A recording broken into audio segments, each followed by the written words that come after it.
Okay, good morning everyone. Welcome to Byju's Exam Prep IAS. This is Sham Kagur here. Now, before I start the discussion, if there is no issue with the sound, please give me a thumbs up.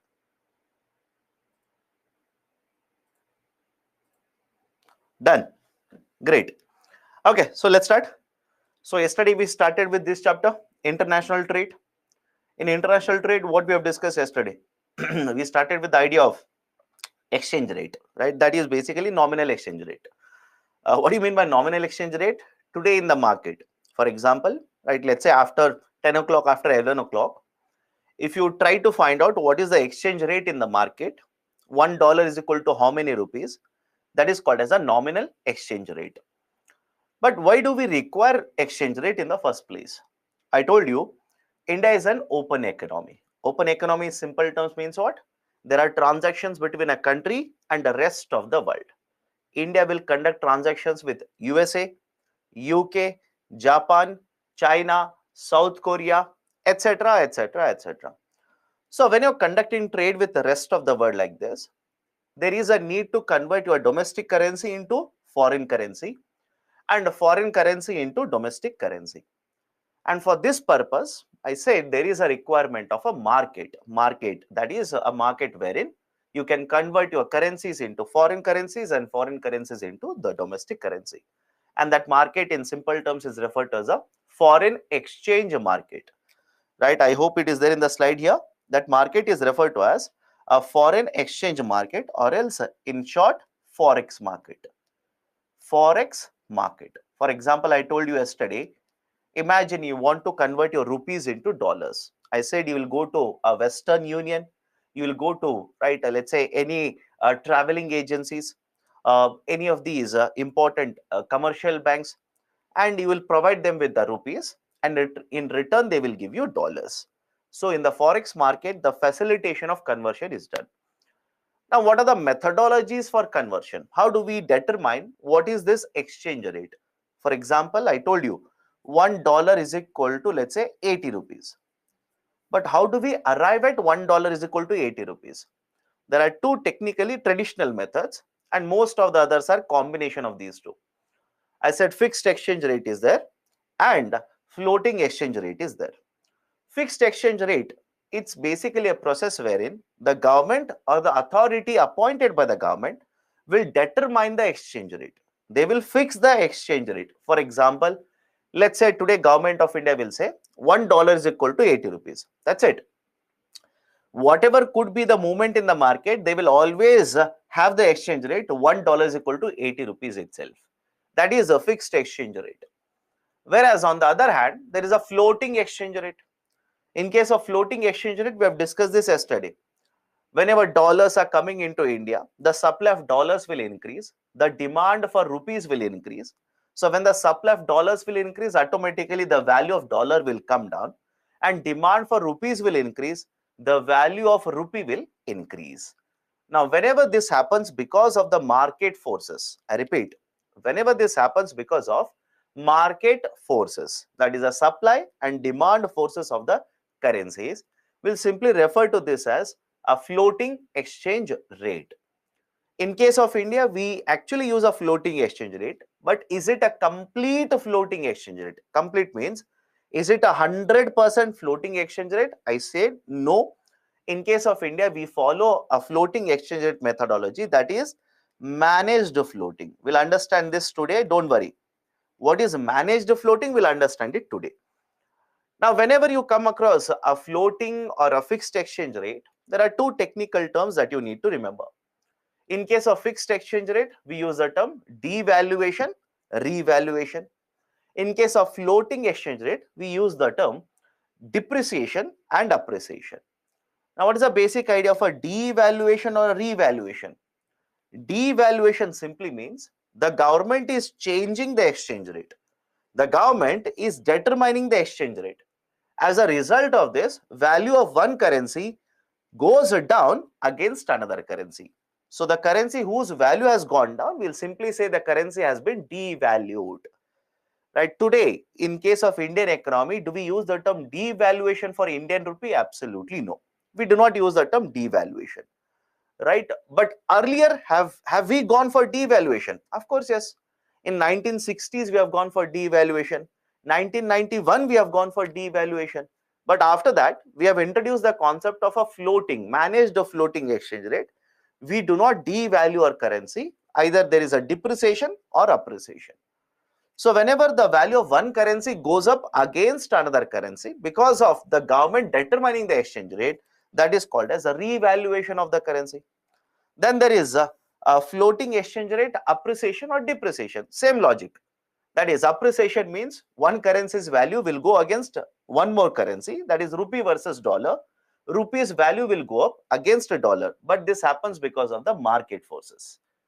And this is appreciation. Depreciation means rupee value going down against a dollar because of market forces. So this is what we have discussed. We have seen all these tables. We were discussing basically this table. If there is appreciation, depreciation, if there is a revaluation, devaluation, what is the impact of that on the trade? And I believe we have completed this part of the table. That is, if there is appreciation, imports will become cheaper and exports will become less competitive. Now let's move to the other side. If there is a rupee depreciation, either rupee depreciation or devaluation, what will happen? The imports will become costlier. Sir, how imports will become costlier? Please have a look at the exchange rate that I've given in the top of the table. Let's say today, the value of exchange rate is $1 is equal to 50. After 1 year, it will become $1 is equal to 60 rupees, which means imagine you are importing $1 worth of the good. Today, you will pay how many rupees for it? You will pay 50 rupees. And after 1 year, how many rupees you will pay? You will pay 60 rupees. So imports will become very, very costlier. What about exports? Right, same idea. We have discussed this yesterday. Imagine you want to export this pen and you want to earn 100 rupee including your profit. Today, what is the price tag you'll put on the pen? Today, exchange rate is $1 is equal to 50 rupees. Start participating now. Today, you want to export this particular pen and you want to earn 100 rupees and the exchange rate is $1 is equal to 50 rupees. What is the price tag you'll put on the pen? You'll basically export it at $2. Agreed? You'll export it at $2. Now, whenever there is a depreciation of rupee, let's say $1 is equal to 60 rupees, you want to earn same 100 rupee. So what is the price tag you'll put on the pen? You'll basically start exporting this at $1.67. Done? You'll start exporting this at $1.67. Now, what has happened to your exports here? Haven't they become comparatively cheaper compared to, let's say, exports from China, exports from, let's say, Bangladesh, etc.? Have they become cheaper now? Of course, yes. So what will happen to competitiveness? The competitiveness of the exports will start increasing. The competitiveness of the exports will start increasing. So this is a basic idea. When rupee depreciates, it is going to have an impact on the imports. It will become costlier. When rupee appreciates, imports will become cheaper. And when rupee appreciates, exports competitiveness will come down. And when rupee depreciates, export competitiveness will increase. Now, many of you will ask me, sir, what will happen if $1 is equal to 1 rupee? I generally get this question. So far, I have not got it from your class, but I'll get it somewhere in the middle, somewhere at the end, etc. Now, look at the table and you let me know. When I say $1 is equal to 1 rupee, can I simply say presently, compared to the current situation, rupee has appreciated? Any issues? Let me know. Today, it could be, let's say, $1 is equal to 70 rupees. $1 is equal to, 79 rupees, 75 rupees, whatever the number is. You will ask me a question, sir, what will happen if $1 is equal to 1 rupee? Can I simply say that what you're asking me is, sir, what will happen if rupee appreciates? Is it okay? Is the logic okay? You are asking me, sir, what will happen if rupee appreciates? You tell me if rupee appreciates, what will happen? You have already discussed this. If rupee appreciates, what will happen? Imports will become very cheap. Export competitiveness will come down. Because right now, have a look at this. Imagine this pen is manufactured in USA. It is manufactured in India also. Why will the USA purchase your pen? Let me know. Why will the USA importer import a pen from you? Because it is cheaper. Now you are asking me, sir, what will happen if $1 is equal to 1 rupee? Is your pen cheaper now? Absolutely no. Your pen is not cheaper. It is very, very costlier. It has become costlier. So export competitiveness will automatically come down. Done? Right. So this is the impact of appreciation, depreciation on imports and exports. A simple question to you people. Have a look at this. Simple question to you people. Can we allow continuous appreciation of rupee? Look at the table and let me know. Can we allow uncontrolled continuous appreciation of rupee? You should not do that. And I hope you understand. We should never allow it. Why? India is a net importing country. I hope you understand. India is a net importing country. Net importing means what? Simple idea here. We are importing goods and services, and we are also exporting goods and services. But if you find the difference between the value of import and export, value of import is greater than value of export. Simple. Value of imports is greater than value of exports. Now look at the situation and let me know, if you allow the rupee to continuously appreciate without any control, it is appreciating. RBI says I can't do anything because we are using market determined exchange rate, floating exchange rate, etc., etc. Don't you think it will have a larger impact on Indian economy? It will have a huge impact on the Indian economy. Point number one. Point number two, in that case, can we allow continuous depreciation of rupee then? Can we simply allow continuous depreciation of rupee then? No, that will also not be possible. Why? Again, the problem is, in case of depreciation, some of you look at the second part and say, sir, our export competitiveness will increase, so let's depreciate. Let's allow the depreciation of rupee. But on the other hand, what will happen to imports? For example, you are importing automobile components from China. You are importing crude oil. You are importing fertilizer. You tell me what will happen to the value of imports. Value of imports will start increasing. Can it cause imported inflation in India? Can it lead to imported inflation in India? Of course, yes. It can add to imported inflation. So that is the reason, please remember this. That's the reason Reserve Bank of India will not decide exchange rate. But whenever there is a continuous appreciation or continuous depreciation of rupee, RBI will mediate in the market. RBI will intervene in the market, try to stabilize the exchange rate. Remember the term, stabilize the exchange rate. Do not use the term RBI will fix exchange rate. No, please do not use that RBI fixes exchange rate. Because if you say RBI will fix the exchange rate, then automatically what does it mean? It means we are following a fixed exchange rate. But are we following a fixed exchange rate? No, it is a managed floating exchange rate. Now question is, sir, how does RBI intervene? What does RBI do? Right? What is the role of the RBI here? Let's assume continuously there is a depreciation of rupee. Let's assume uncontrolled depreciation is happening. Now, I hope you remember this. When do we observe an uncontrolled depreciation of rupee? Whenever rupee supply in the forex market will go up and dollar demand in the forex market will go up. Any problem with this? I hope you understand. I'm explaining the same thing. Right? Some of you are asking, what does RBI do? I'm explaining the same thing. Have a look at this. Right? RBI will stabilize. How? What is the context? Let's look at it. Imagine continuously rupee is depreciating. Now you'll ask me, sir, why is the rupee depreciating? I'll say it is because supply of rupees in the market has increased and the demand for dollars has increased. Now you will ask me, sir, why are they supplying rupees? Why are they demanding dollars? Let me give you a very simple example. Imagine there is a recession in the global market. Right? There is a recession in the global market. You are a foreign investor who has invested in Indian market.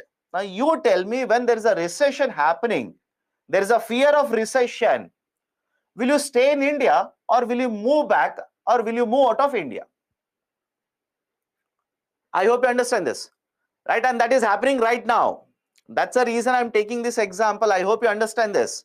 There is a concern of recession that could happen. There is no guarantee. There could be recession. You are a foreign investor who has invested in India. Would you want to stay in India? Of course, no. Right? Because there is a concern here. You want to move to the countries where there is more safety. Move to the countries which are much more independent on the international trade compared to India. For example, USA. So what you will do? You will sell your securities in the market, take the rupees. Can you take out the rupees from India? Even if you want to take out the rupees, what is the use of rupees in USA? So what you will do? You will go to the forex market, sell rupees, purchase the dollars and take out the dollars. So what has happened? Demand for the dollars has increased, supply of the rupee has increased. So rupees are being exchanged with the dollars. There's a continuous outflow of dollars from the domestic market. Now, what is the role of the RBI? What is the role of the RBI here? Now, have a look at this. If rupee supply in the market is continuously increasing, think of it carefully. I'll ask a question now. If rupee supply in the market is continuously increasing, rupee value is going down, what do you expect RBI to do? RBI, should it purchase the rupees so that the supply will come down, or should RBI also sell rupees in the market? Think of it. Apply basic idea. Right? The supply of rupee is already very high. Should RBI purchase the rupees or sell more rupees in the market? Right? Does it not make sense for RBI to purchase the rupees from the market? RBI should reduce the rupees supply in the market. So what does RBI do? Simple. It's a forex market, by the way. It's a foreign exchange market. So what does RBI do? RBI will start selling dollars. RBI will start selling dollars, and it's an exchange rate. It's an exchange rate. So for every dollar they have sold, they will take out rupees from the system. Any problem with this? They'll basically purchase the rupees and start selling the dollars. Now, right, don't you think the supply of rupees in the market will go down? And when the supply of rupees will go down, what will happen to exchange rate? Exchange rate will start stabilizing. Any problem with this? Let me know. Any problem with this system system followed by RBI? RBI says it's an exchange rate.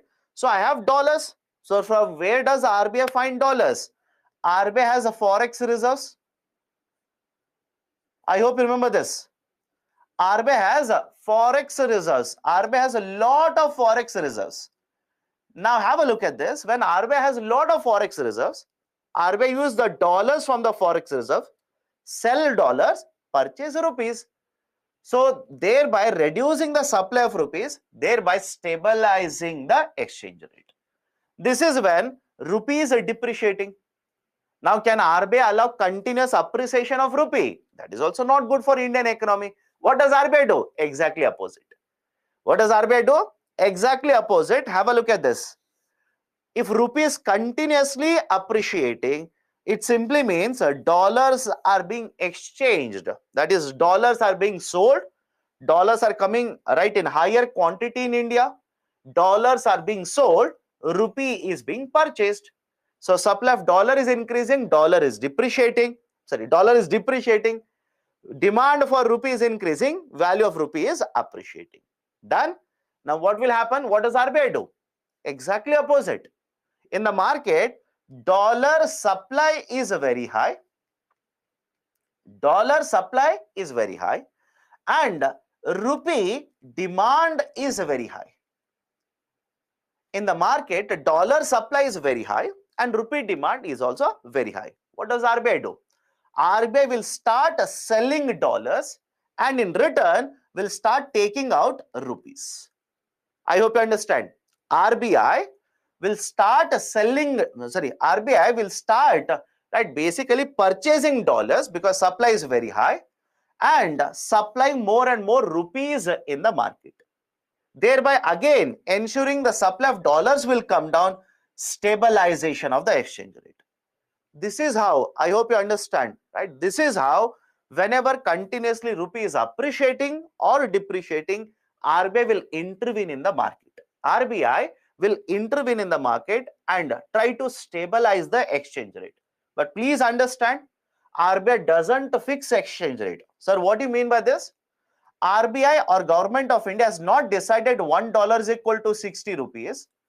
And whenever rupee depreciates, let's say to $1 is equal to 70 rupees, we will not drag it back to $1 is equal to 60. Absolutely no.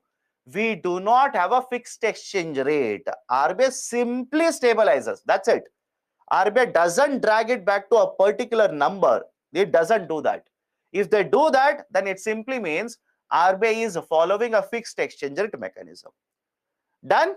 Right? This is basically the methodology that is used by Reserve Bank of India to stabilize the exchange rate.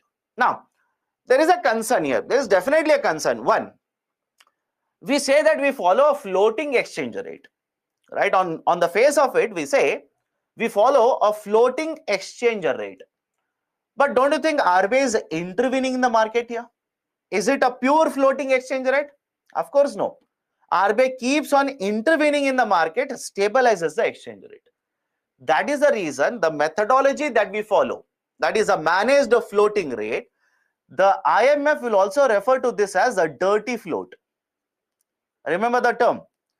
IMF will also refer to this as a dirty float. Dirty float means we are not allowing only market forces to determine exchange rate.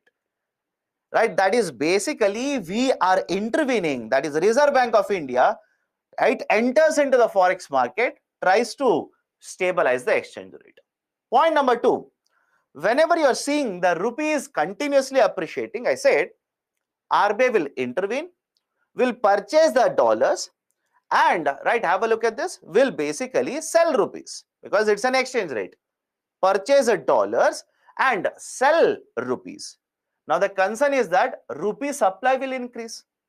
I hope you understand. The concern is that rupee supply will increase. And when the rupee supply increases in the market, can it cause inflation in the market? There is a concern. I hope you understand. In the second case, whenever RBI is trying to control the appreciation of rupee, what does RBI do? RBI will purchase the dollars and sell rupees. So rupee supply in the market is increasing. Is there a danger of inflation? Of course, yes. There is a concern that the liquidity in the banking sector might increase because of this. Now, what does RBI do? What does RBI do? Have a look at this. What does RBI do here? On one side, RBI will increase money supply, that is, let's say, rupee supply in the market. Agreed? Anybody has a problem? Let me know. In the second situation, RBI will increase rupee supply in the market.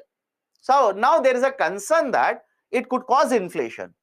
Now what does RBI do? RBI basically will start issuing a lot of bonds in the market. On the other side, lot of bonds will be issued in the market. Now you tell me, on one side RBI is increasing rupee supply, and on the other hand, right, on the other hand, RBI will issue bonds in the market. What will happen to money supply? Can I simply say, when bonds are issued, money supply will automatically come down. When bonds are issued, money supply automatically will come down. Right? So that is a basic idea. So on one side, the money supply increases. On the other side, bonds are used to reduce the money supply, thereby controlling the amount of money supply. This methodology is called as sterilization. Remember this. This methodology used by RBI is referred to as a sterilization. Sterilization simply means we are controlling what could be the impact of the money supply on inflation. Right? So this methodology is referred to as a sterilization methodology. Done? Any doubts here? Let me know right now. Why continuous appreciation is not good? Look at the table. Please look at the table. Yesterday also we have discussed in the morning. Right now, 20 minutes ago we have discussed. If there's a continuous appreciation of Indian rupee, what will happen to imports? Imports will become cheaper. You want the imports to become cheaper. Now, what will happen if the imports become cheaper? You tell me what will happen. India is already an import dependent country. India is already an import dependent country. If imports become more cheaper, don't you think imports will flow more and more? And what will happen to the exports? The export competitiveness will go down. Okay. Now, sterilization, again, I'll repeat it. In the second situation, right, follow the discussion carefully. In the second scenario, right, the second situation, what is happening? You tell me. What is happening? The rupee is continuously appreciating because the dollars are coming into India. How does RBI stabilize exchange rate? RBI will purchase the dollars and give rupees. Now, rupee supply in the market will increase. Because of this, rupee supply in the market increases. And higher money of rupee or higher supply of rupee in the market, can it cause inflation? Of course, yes. So what does RBI do? On the other hand, RBI will basically supply more dollars. Sorry, RBI will basically sell more bonds, not dollars. RBI will basically sell more bonds. Now you tell me, if I'm RBI governor, you have money, that is, let's say you're a bank, I will sell a bond to you. What will happen to liquidity in the banking sector? Let me know what will happen to the liquidity in the banking sector. Don't you think liquidity automatically will come down? So on one side, the liquidity is increasing, and on the other side, liquidity is being reduced. Right? So the problem of this higher liquidity or higher rupee supply causing inflation will be addressed here. This is called as sterilization. Okay. Now, next point. Factors influencing the exchange rate. What are the factors which will affect exchange rate? First one, interest rates. I'll discuss a current affairs topic here. Follow the discussion carefully. First one is interest rates. A country which is offering a higher interest rate will attract foreign investors, thereby leading to a rise in the value of domestic currency. So what do you mean by this? I will introduce a current affairs topic here. Follow this carefully. There is a process called as federal tapering. Follow this now. There is a process called as federal tapering. Point number one. Whenever you come across the federal like this, it refers to Federal Reserve. What is the Federal Reserve? It is the central banker of USA. Just like we have RBI in India, there is a central banker in USA, that is Federal Reserve. Now, right, let me ask a very simple question. Imagine there is a slowdown or recession in the economy. Imagine there is a slowdown or recession in the economy. You tell me, what should the central bank do?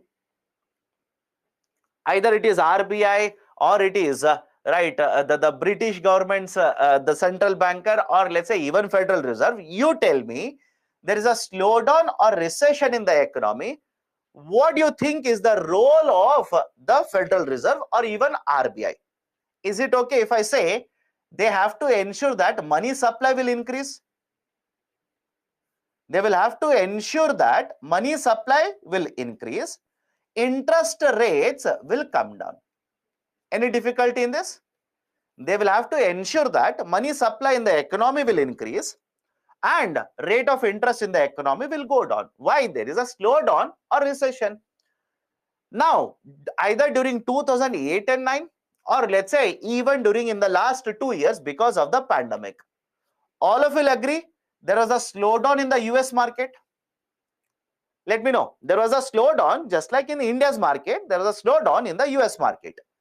Now, what did the Federal Reserve do there? The Federal Reserve reduced the interest rates. Simple. They reduced interest rates. The interest rate or the policy rate in USA is called as federal funds rate. Is it okay? Let me know. Right, I'm going point by point here. In case of India, what is the policy rate? It is repo rate. But in case of USA, there is an interest rate that is called as a federal funds rate. Who will determine the federal funds rate? It is the Federal Reserve which will determine the federal funds rate. Now, what they have done is they have reduced the federal funds rate. They reduce the federal funds rate. I'll start using the short form FFR. Right? They reduce the FFR. Now, once they reduce the FFR, you tell me what will happen to the money supply. The interest rate was reduced, and as a result of this, money supply increased. And in addition to this, what generally the Federal Reserve also does is they will start repurchasing lot of government securities. They will start repurchasing lot of government securities. So when they will repurchase government securities, again the money supply in the economy will increase. So when, have a look at this, right? When the money supply in the market will increase, automatically the loans will become cheaper. Companies can issue bonds at lower interest rate, borrow more and more money, etc., etc. All of this will happen. Now, when all of this will happen, there is a recovery in the economy. All of you agree? There is a recovery in the economy. Recovery means what? The GDP will start expanding again. GDP growth rate will happen. Unemployment rate will start coming down. So there will be recovery observed in the economy. But now there is a concern. What is the concern? Recovery is taking place. Unemployment rate is going down. Don't you think there is a concern that money supply in the economy will be very high? Money supply will be very high now. And when the money supply is higher, GDP is growing at a very good pace, there is a danger of inflation.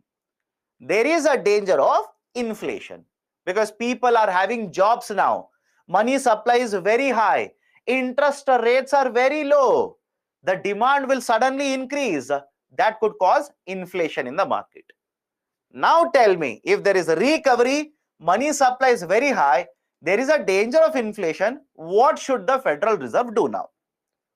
What do you think the Federal Reserve should do? Should they continue to have the same federal funds rate? Should they continue to purchase the same number of government securities? Absolutely no. They should not do that. What they will do is they will start controlling, reducing the money supply in the economy. Right? They will simply reduce the money supply. Right? And this policy, right? I repeat, this policy of reducing money supply is called as a Fed tapering. Is it okay? This policy of the Federal Reserve to reduce money supply in the economy, it is called as a Fed tapering. Federal tapering, in short, Fed tapering. Right? I hope you understand this. Now, how can they reduce the money supply? Start increasing federal funds rate. Start increasing federal funds rate. And if they are buying back government securities, reduce the volume. Reduce the volume. At one point of time, they would buy, let's say, $90 billion worth of bonds. Now they will reduce it to $20 billion. They will reduce it to $10 billion.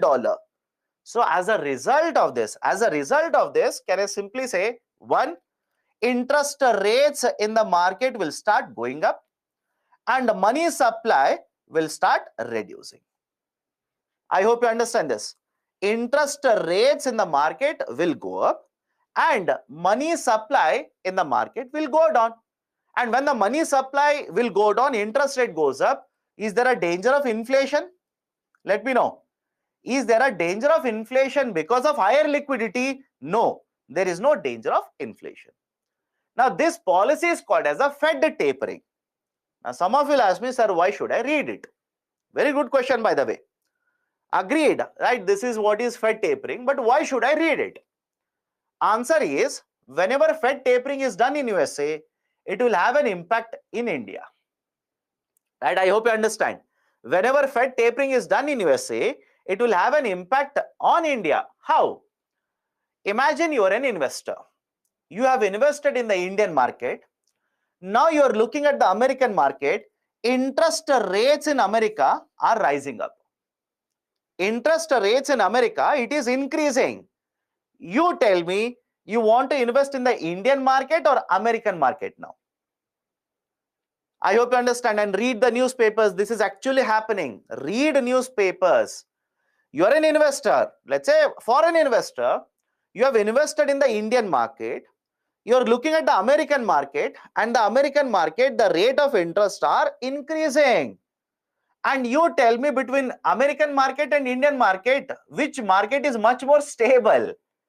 Again, don't become right nationalist here. Simple question. Between American market, or let's say even American government and Indian government, which government's size in terms of expenditure, in terms of borrowing limit, in terms of a credit rating, which market is much better? American market. I hope you understand. American market, you may disagree with me, but this is a fact. It is the American market. Right now, you will look at this as a foreign investor. Now, you tell me, what will you do? Will you stay in India? Of course, no. What you will do is, you will take your investments, move out of India. You will simply move out of India, let's say to USA. But in the process, what is happening? In the process, what is happening? You have invested, let's say, in the stock market. You will sell the shares of the companies. You will take the rupees. You will sell the rupees, purchase the dollars, and go out of India.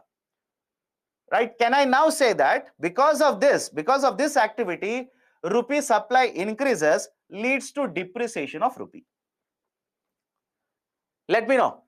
Right? Rupee supply increases and it will lead to depreciation of rupee. Right? Now, can we allow continuous depreciation of rupee? I hope you understand. Can we allow continuous depreciation of rupee? No. RBI has to take the forex reserves, go to the forex market, sell the dollars, start purchasing the rupees.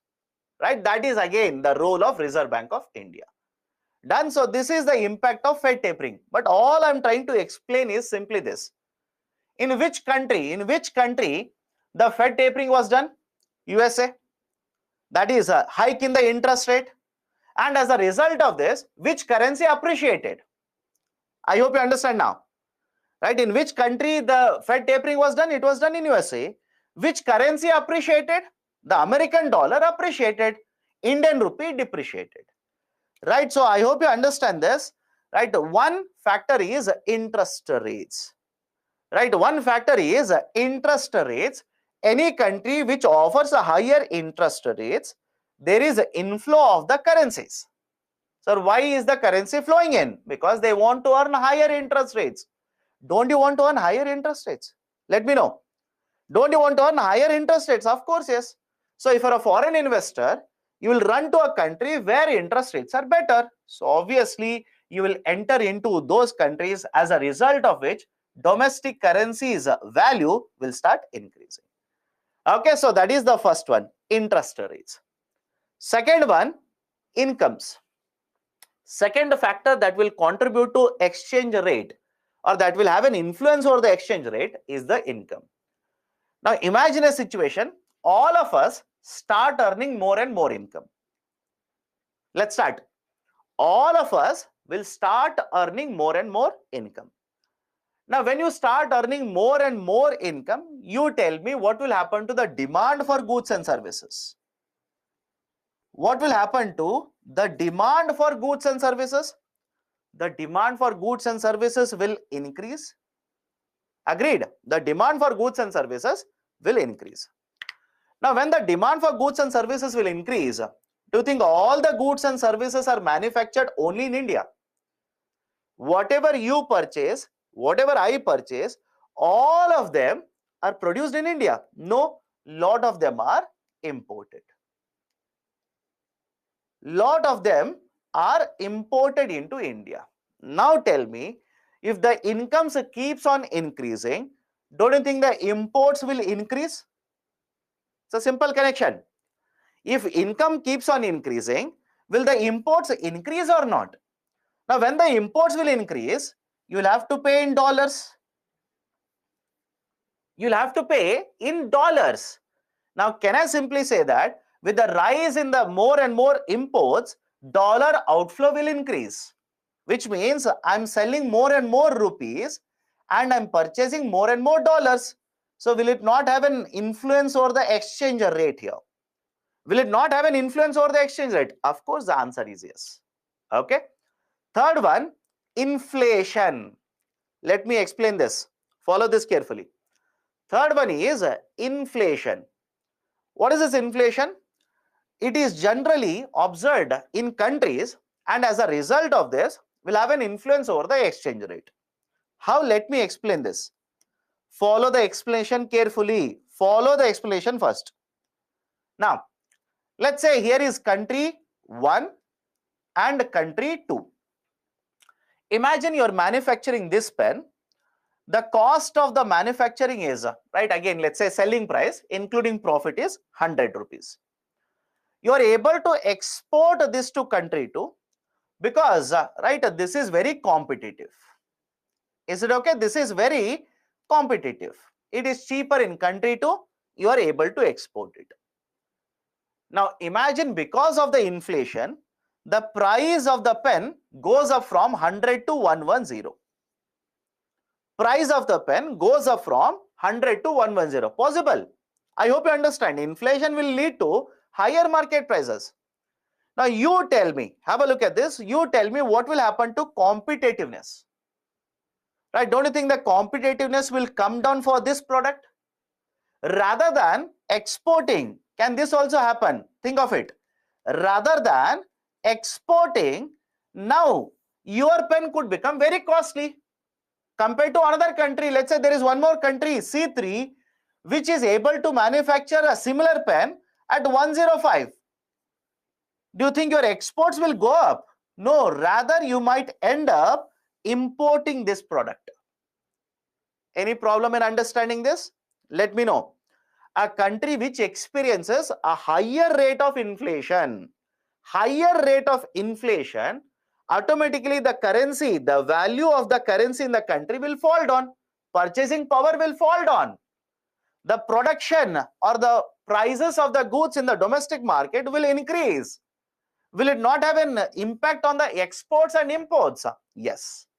Rather than exporting, you might end up importing into the country. Your exports competitiveness will come down, imports will start increasing. Now, is it okay if I connect it like this now?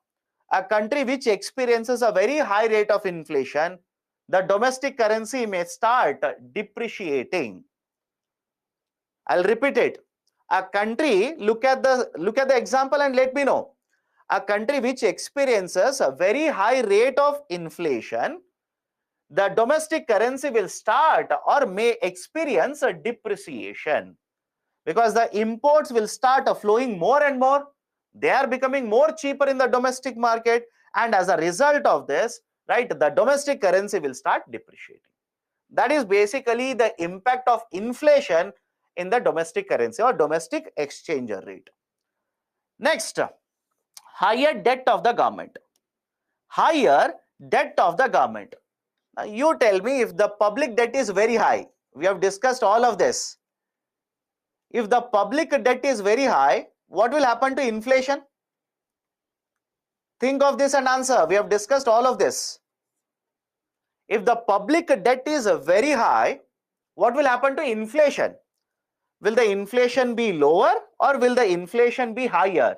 Will it stoke inflation? Yes. It will start stoking inflation. It will contribute to inflation. Sir, where have you discussed this? Until now, you have never discussed this. Please open the chapter or the PPT of inflation. Please open the PPT of inflation. You will see on the one side of the explanation I have written causes of inflation. Government borrowings is one of them. So is it okay if I say public debt, higher the public debt, inflation will be caused?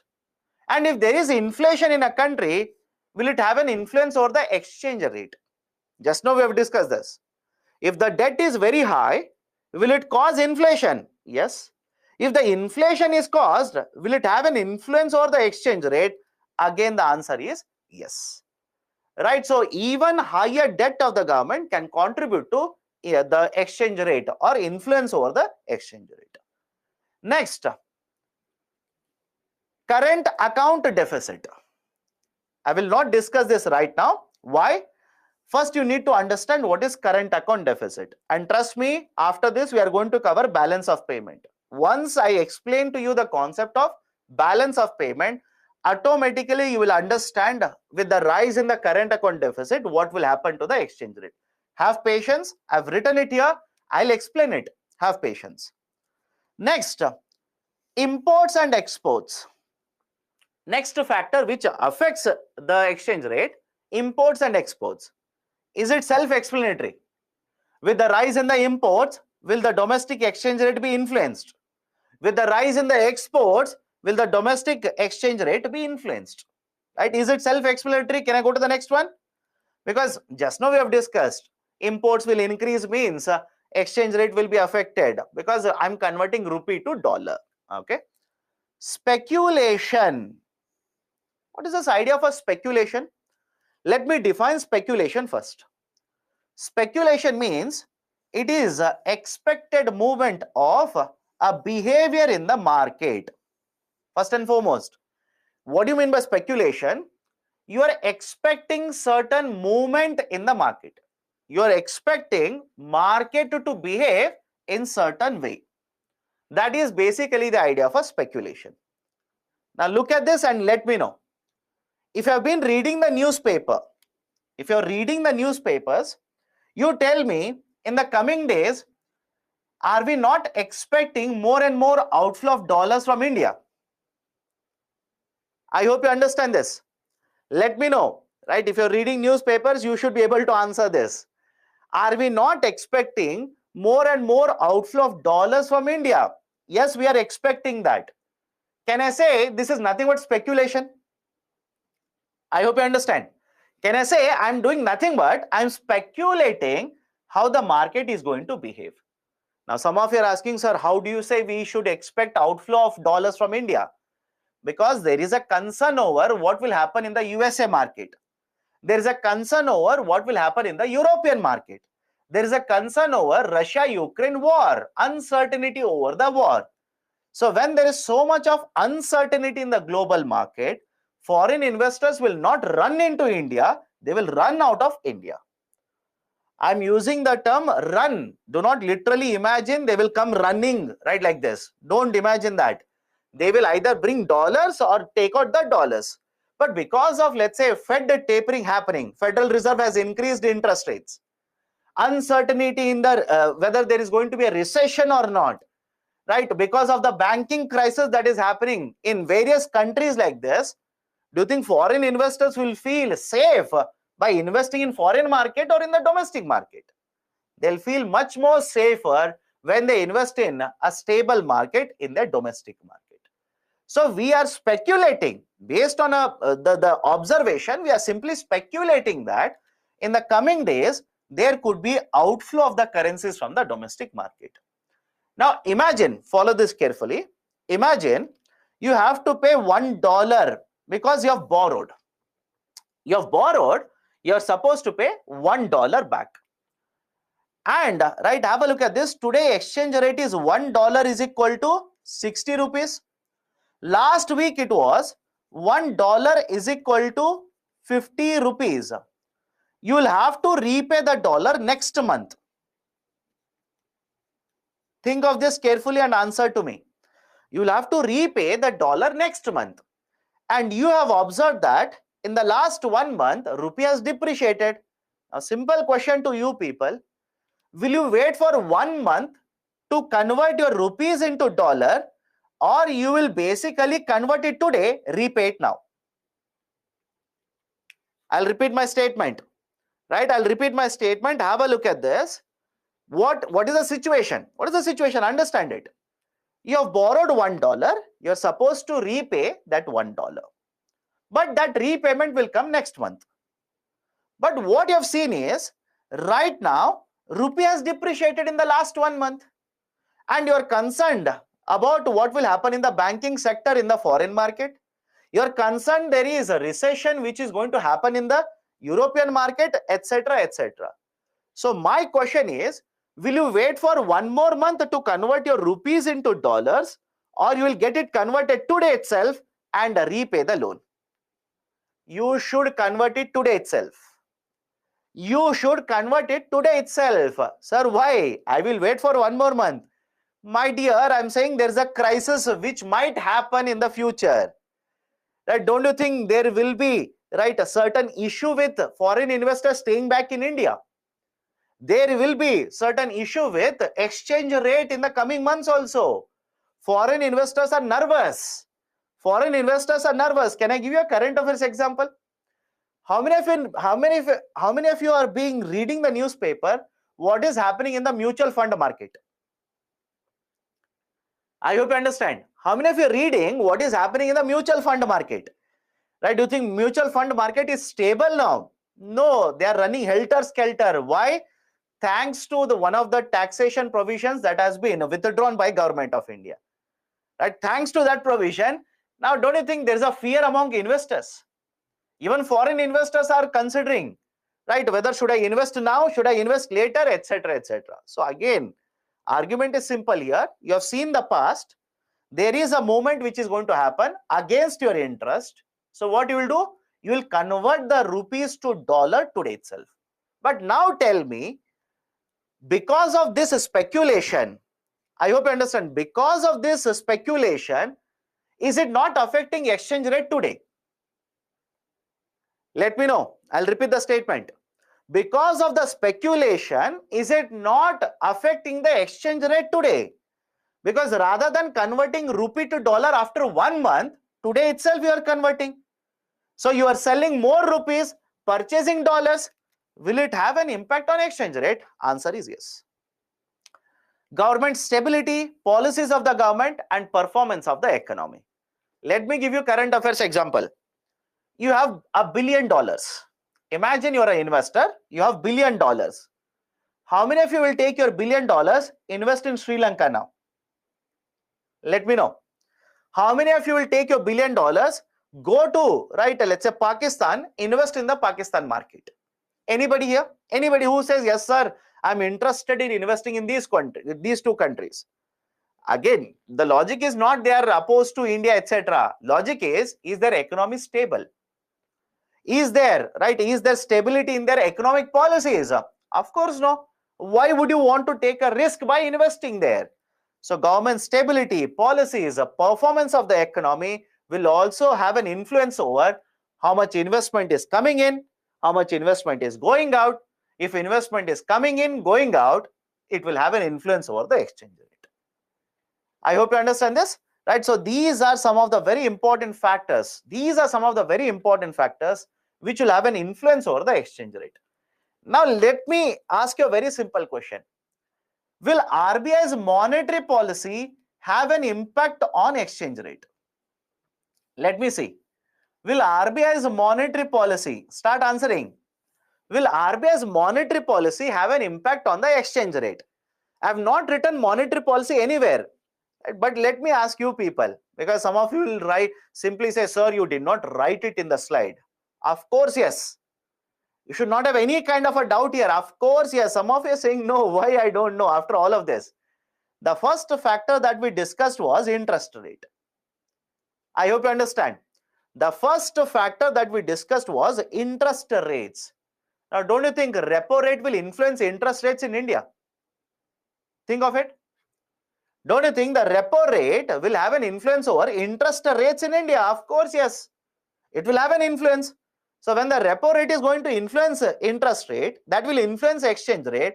RBI's monetary policy will affect exchange rate. Okay, so please do not be confused because, sir, you have not written specifically or explicitly monetary policy. I said you are wrong. Right? Nothing of that sort. Okay.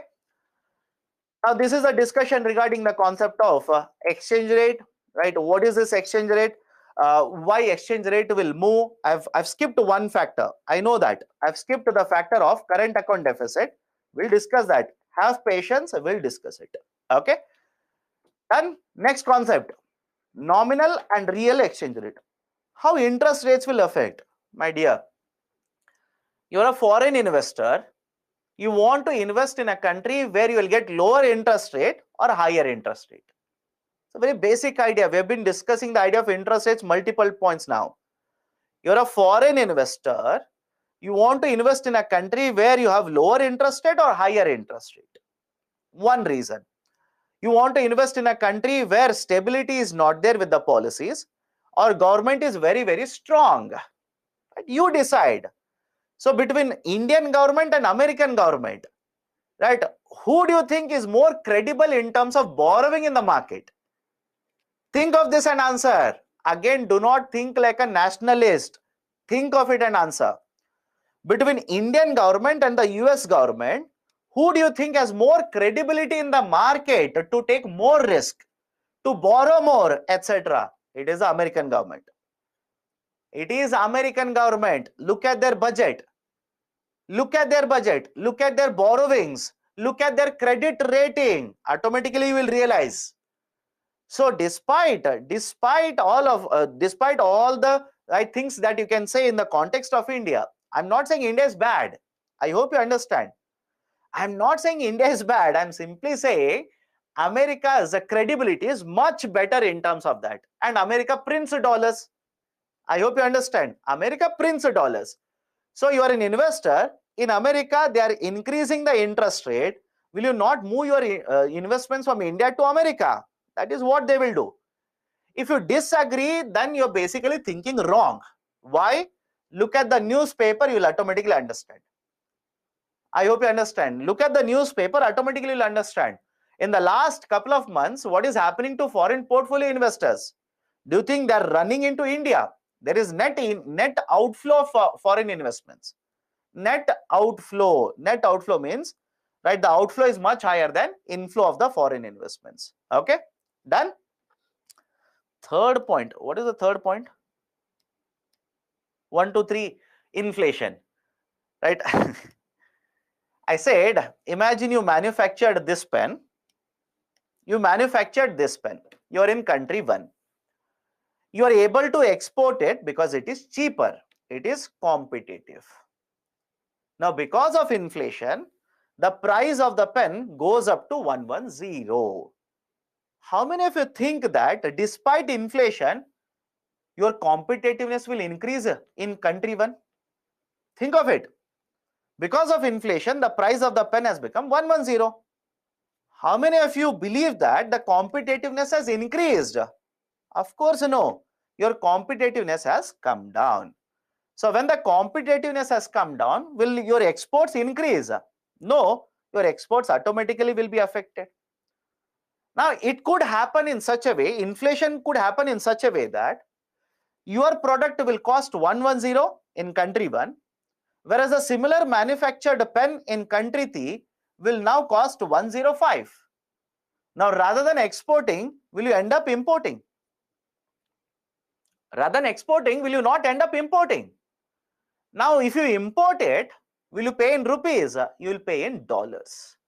So, rupee supply increases, dollar purchasing will increase. Right? That will have an impact on the exchange rate. Okay. Now, let's continue. Nominal and real exchange rate. Nominal and real exchange rate. Right? What is this nominal exchange rate? We have been discussing the idea of a nominal exchange rate so far only. Right? What is the nominal exchange rate? Nominal exchange rate, it is how many units of a domestic currency are required to purchase 1 unit of foreign currency. For example, open up the newspaper today. You will see that, let's say, $1 is equal to, let's say, 78 rupees. Hypothetical number. You will read in the newspaper, $1 is equal to 78 rupees. This is nothing but nominal exchange rate. That is, you are representing the domestic currency against a foreign currency. Is it okay? Nominal exchange rate. What you are doing? You are comparing the value of the domestic currency against a foreign currency. Right? That is nominal exchange rate. Now, what about the real exchange rate? What about the real exchange rate? Let me start with a very simple example. Follow the example, answer to my question. Imagine, understand this carefully.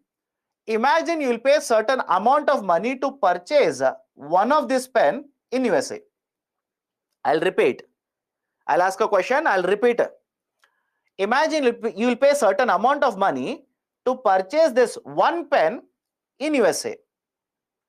Point number 2, with the same amount of money, you can purchase 2 pens in India. Now tell me, is the pen in USA cheaper or the pen in India cheaper? Is it okay? I hope you understand this. I'll repeat it again, right? Look at it and answer. It is easy. Once you understand, it becomes very easy.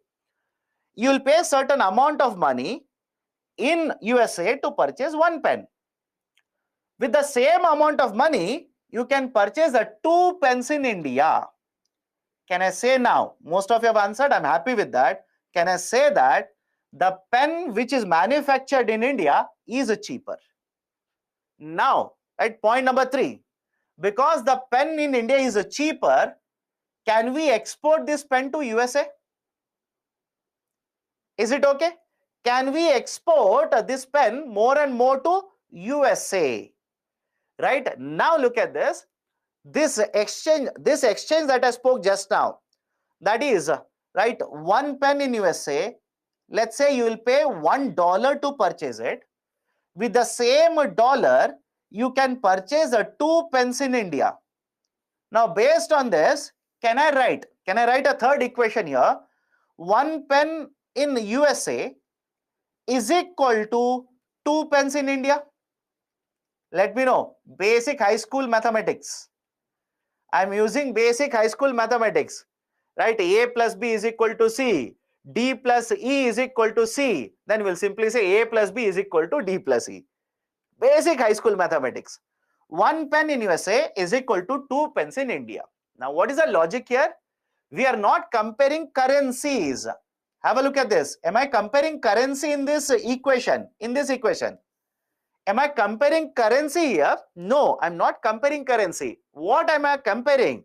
I'm comparing the trade competitiveness. I'm comparing trade competitiveness. Right? Is the logic okay? In case of real exchange rate, we are not comparing currencies of different countries. No, that we will do it in nominal exchange rate. But in real exchange rate, what we do is, we'll basically try to compare trade competitiveness. But how can you find out trade competitiveness? I will find out how much money I will pay for same goods in different countries. I hope you understand this, right? Same good in different countries. In USA, I'll pay $1 for this pen. But for the same dollar in India, I'll get 2 pens. Am I comparing basically the trade competitiveness here? Right? So this is the idea of a real exchange rate.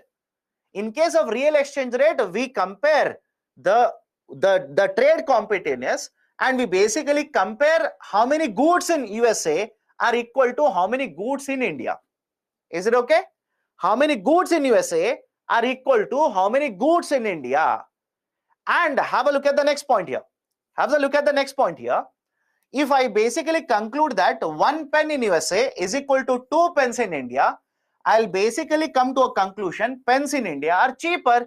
So we will have more export competitiveness. Compared to USA. Is the logic okay here? Let me know if there is any issue with this. If there is any issue, please do let me know. Now, right, understand this very carefully. You are in USA. Imagine you are in USA. Right now, what is the real exchange rate? Right, I hope you understand. You're in USA. What is the real exchange rate? Real exchange rate here is 1 good in USA is equal to 2 goods in India. 1 good in USA is equal to 2 goods in India. And because these 2 goods are cheaper now, exports from India into USA will increase. Now, what if this real exchange rate increases? Again, imagine you're in USA. We'll look at from India also. Have patience. Imagine you're in USA. Right now, it was 1 good in USA is equal to 2 goods in USA. What if this real exchange rate further increases? Increases means, now what if 1 good in USA becomes is equal to 3 goods in India? You tell me what will happen to export competitiveness of USA goods? Question number 1. What will happen to export competitiveness of USA goods? With the rise in the real exchange rate, is the export... Arey Baba, right? Can you understand my question or not? I'm saying imagine you're in USA. I'm asking you, you are in USA, what will happen to export competitiveness of USA goods? Will export competitiveness of USA goods increase? How? It will decrease. You're not even looking at it. You're not even thinking now.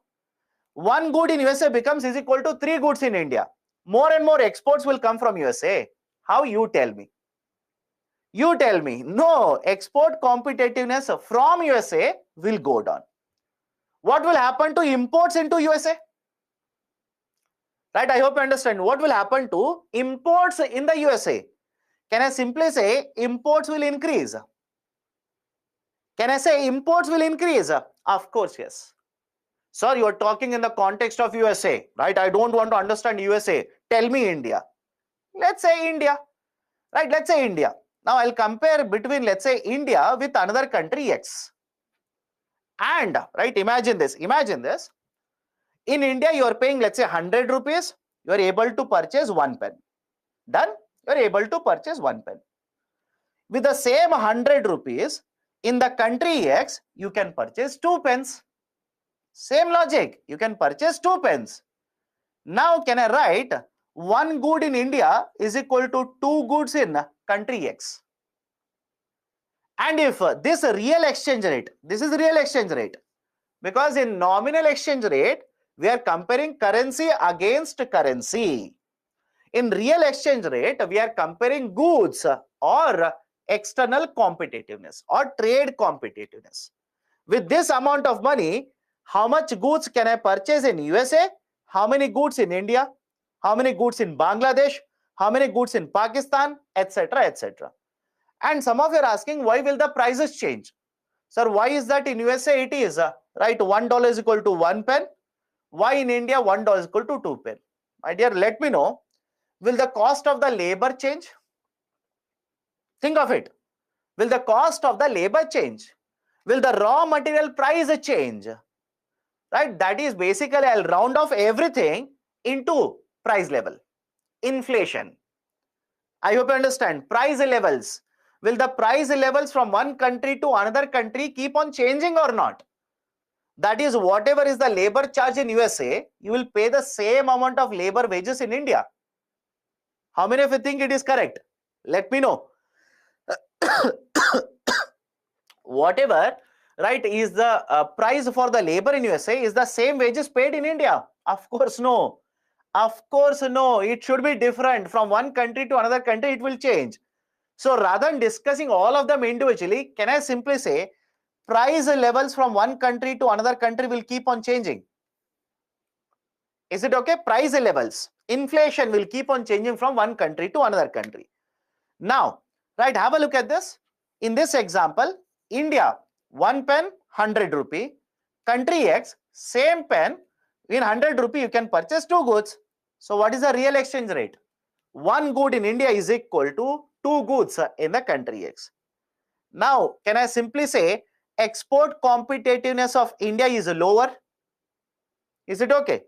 Export competitiveness in India will be, from India will be lower, and imports will be higher.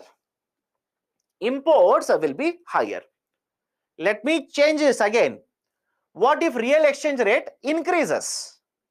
What if the real exchange rate increases? That is, 1 goods in India becomes 3 goods in the country X. What will happen to further export competitiveness in India? Right, further the competitiveness of exports from India will further go down because these are very costlier now. What will happen to imports? Imports are becoming much more cheaper, so we will import it. Is the logic okay with all of you? Right, so basically the idea is simple here. Nominal exchange rate, we are comparing currency with currency. Currency with currency. Right, but in the case of real exchange rate, we are worried about currencies. Of course, yes, we are worried about currencies. But in addition to that, we are more worried about what is the price level in USA, what is the price level in India, what is the price level in UK, etc. etc. That is the importance of real exchange rate. So the price levels will vary from one country to another country. It will consider the price levels, not just the exchange rate. because in the nominal exchange rate, I'm comparing rupee versus dollar, rupee versus pound, etc. But in real exchange rate, no, we'll compare currencies plus price levels.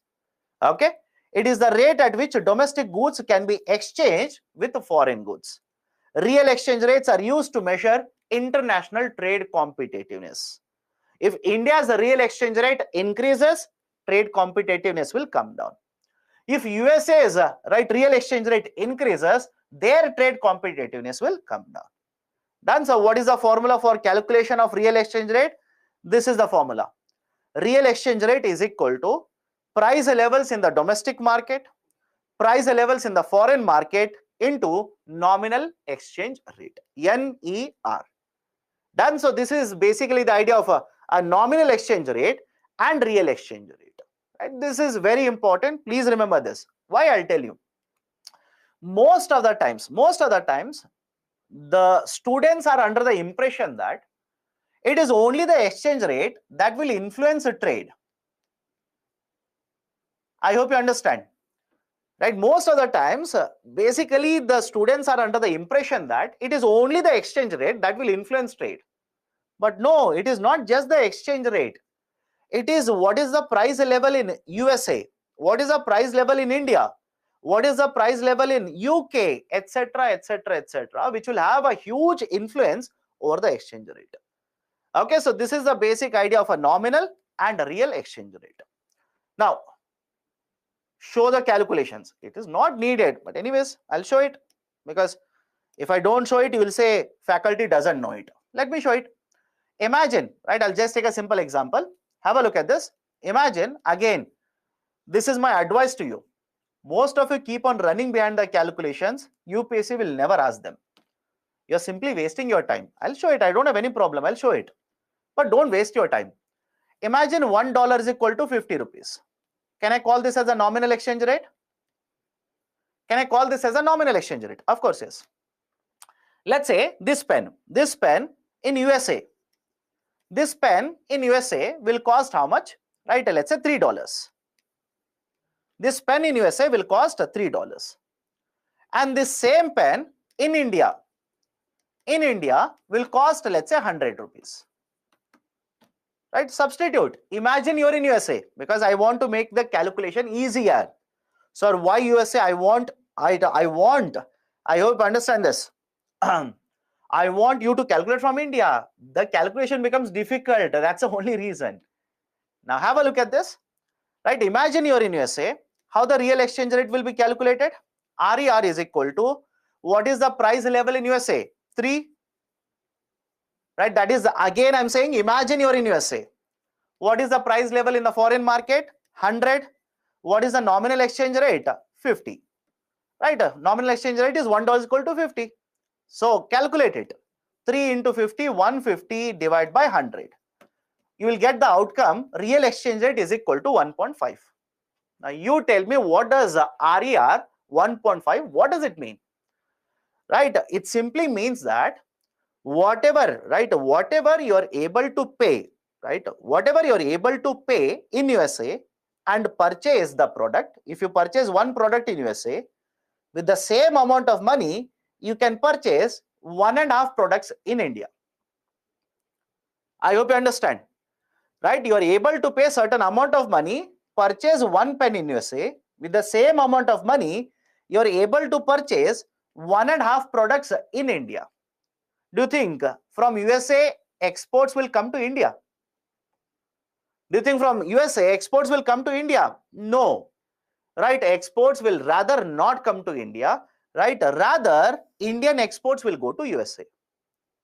Now have a look at this. What if the real exchange rate further goes up to 2? Right now it is 1.5. What if it further goes up to 2? What does it indicate? USA's trade competitiveness further has gone down. I hope you understand.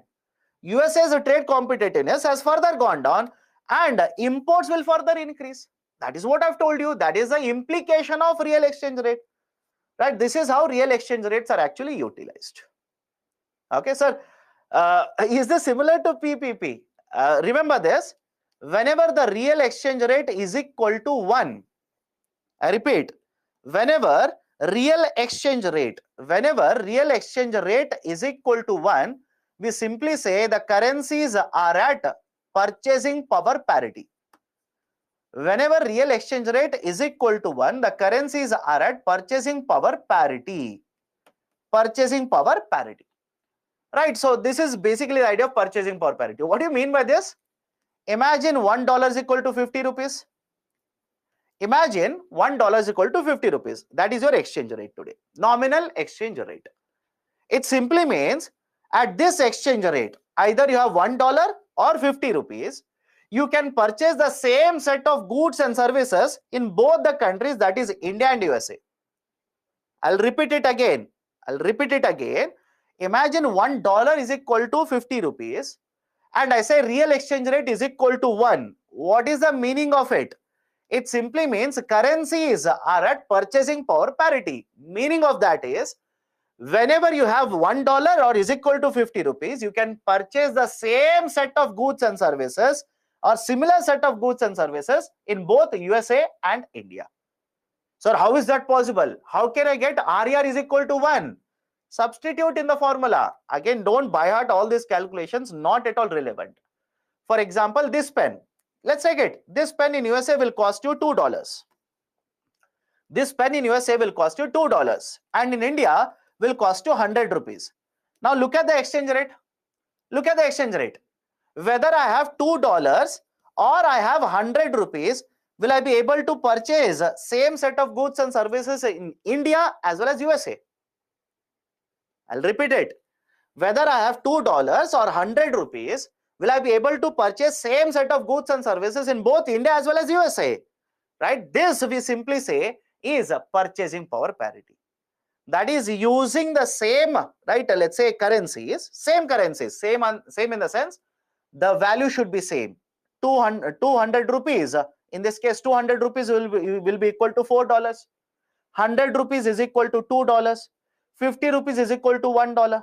So using these currencies, you'll be able to purchase same set of goods and services in different countries, right? If that is that leads to RER is equal to 1, we'll simply say currencies are at purchasing power parity. Done. This is basically the idea of a nominal exchange rate, a real exchange rate. Now, what is the importance of this? What is the importance of measuring NER as well as RER? Have a look at this. Nominal exchange rate indicates the rate at which two currencies are exchanged, rupee versus a dollar. Right? A nominal exchange rate indicates at what rate you can convert rupee to dollar. But real exchange rate measures the trade competitiveness. That is, the domestic goods, right, or services for that matter. Domestic goods or services, how they can be, right, how they can be converted in terms of value in USA. Are they more competitive? Are they less competitive? Etc. etc. Okay. Right, so that is basically the importance or the significance of nominal exchange rate as well as real exchange rate. Now let me go to the next one. I hope you understand. Let me go to the next one. Very complicated. I will simplify this, but you will have to listen to me first. Stop typing, stop looking here and there. Listen to the lecture first. Because if you miss one point here, you will find it very difficult. And you can search hundreds of books which are prescribed for GS paper. You will not get these concepts. I hope you understand. Focus. Okay. Focus here. Let's start. Now, let's say I put rupee on one side. I'll compare that with another currency. Right? Let's take a simple example. I'll put rupee on one side. Right? And let's say in the year 2015 and 16, I'll say that hypothetically, understand this, hypothetically. 1 rupee on one side, let's say it is equivalent to $2. Again, of course, it will not happen, but again, just understand the concept. That's important. 15 and 16. In 15 and 16, 1 rupee is equal to $2. But now let's say in 22 or 23, right, and 24, let's say hypothetically, 1 rupee has become equivalent to 1 rupee has become equivalent to $3. Point number 1. Has the rupee appreciated or depreciated? Think of this and answer. Has a rupee appreciated or depreciated? Right? Think. Array, depreciated. How? Right, sir, rupee has depreciated. How, my dear? You tell me. Right, sir, earlier you wrote dollar versus rupee. I'm still in that methodology. Right, have a look at this. Right, has a rupee appreciated? Yes, rupee has appreciated. Rupee has appreciated, dollar has depreciated. Point number 1. Point number 1. Point number 2. Right, have a look at this. Point number 2. Rather than doing this kind of a calculation, can I simply say the dollar value has fallen down by 50%. Dollar value has fallen down by 50%. That is, there is a rise in the value or quantity, not value, volume. There is a rise in the volume of dollars, and right today the $3 is equal to 150% of $2. Any problem with this? Sir, why 150%? Open your mobile, write 3 divided by 2 and find out what is the percentage. 150%. Now, point number 3, follow this carefully. If I write 2015 and 16 value as 100, can I write 23, 24 value in terms of the dollar as 150? CSAT calculations. I'm not making it complicated. It is CSAT calculation. In 15 and 16, value of the dollar was 2. 23, 24, value of the dollar is 3. So, in 15 and 16, if I write it as 100, can I write the 23, 24 value as 150? Arey, my dear, sir, it is very difficult. I'm saying 1 rupee is equal to $2. It has changed to 1 rupee is equal to $3. Has rupee not depreciated? Has rupee not has dollar not depreciated here? Of course, yes. Dollar is depreciated, right? And rupee has appreciated. And I said, imagine in 2015-16, this exchange rate, I wrote it to equal 100. It is equal to 100 units. And right, by 23 and 24, because it has become $1, 1 rupee is equal to $3, I will basically change this to 150. Right, sir, how it is equal to 150? $2 is equal to 100. $3 is equal to how much? Calculate and let me know. Right, this is right. This is to the level that we are discussing now. This is not needed actually. You should be very well with CSAT now. But again, I don't know. I don't understand. Anyways, 100 to 150. Now, point number 4. I'll ask you a question now. Point number 4. I'll ask you a question. 28 and 29. 28 and 29. This has become 200. This has become 200. Can I say rupee has appreciated more? I hope you understand. Right? By 28 to 29, this 100 has become 200. Can I simply say rupee has appreciated? Yes. Can I say dollar has depreciated? Again, the answer is yes. Done? Remember this. Now, if you ask me, sir, what are you doing? What is this calculation? This is basically index. This is basically the concept of index. That is, I'm taking whatever the value of a rupee was against a currency in 15 and 16, I'm taking it as a base. I'm taking it as 100 units. And later, whatever is the value of rupee against the dollar, as it keeps on changing, I am calculating it in the terms of index. And is it okay if I say, if the index keeps on increasing above 100, reaches to 150, reaches to 200, reaches to 300, over a period of time, rupee has appreciated and dollar has depreciated. Now, look at the next point and answer to this carefully. Answer to this question carefully. In 28 and 29, the index value was 200. In 29 and 30, the index value becomes 180. Index value becomes 180. Now, is it okay between these 2 years? Between these 2 years, rupee has depreciated, dollar has appreciated. Is it okay? Between these 2 years, don't look at the complete idea. Look at only 28, 29, 29 and 30. Right? Because the index value has fallen down, I'll simply say rupee has depreciated, dollar has appreciated. Right? Remember this. Remember this. We will use it. Point number 2. Rupee, right? Dollar. Now, next point. How many of you think that? Sir, why the value of rupee is more? My dear, again, understand the logic. I gave it as a hypothetical example.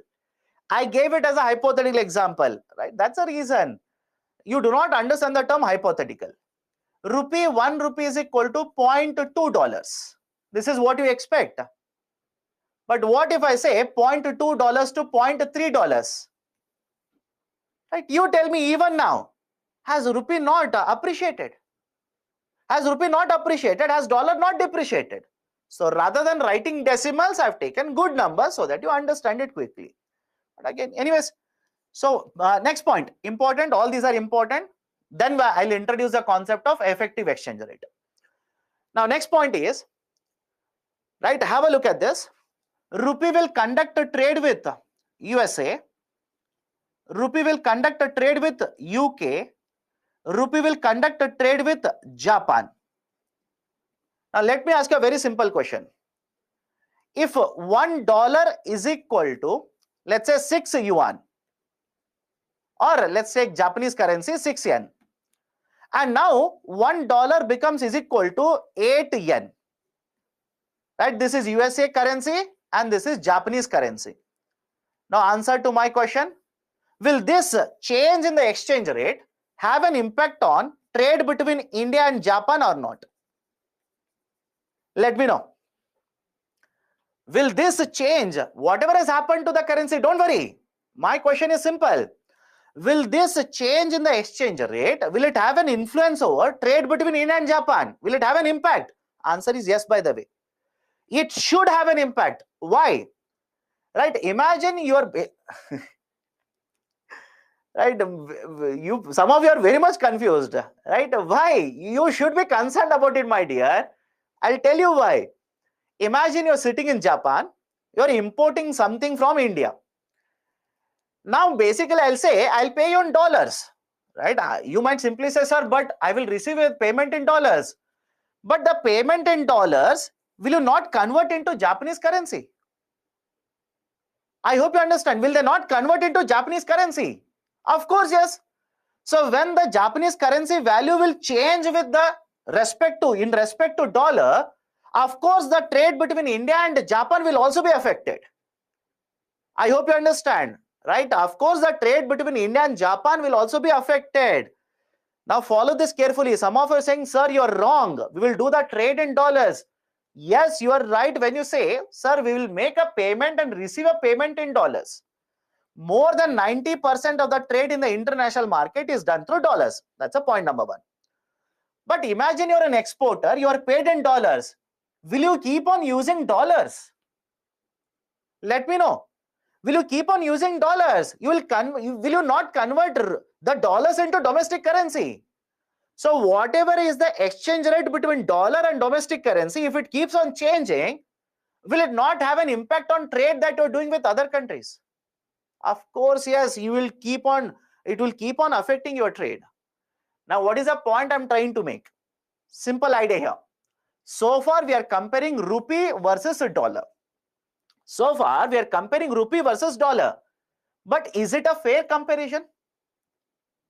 I hope you understand. Is it a fair comparison? No. Should you not consider yen? Should you not consider yuan? Should you not consider pound?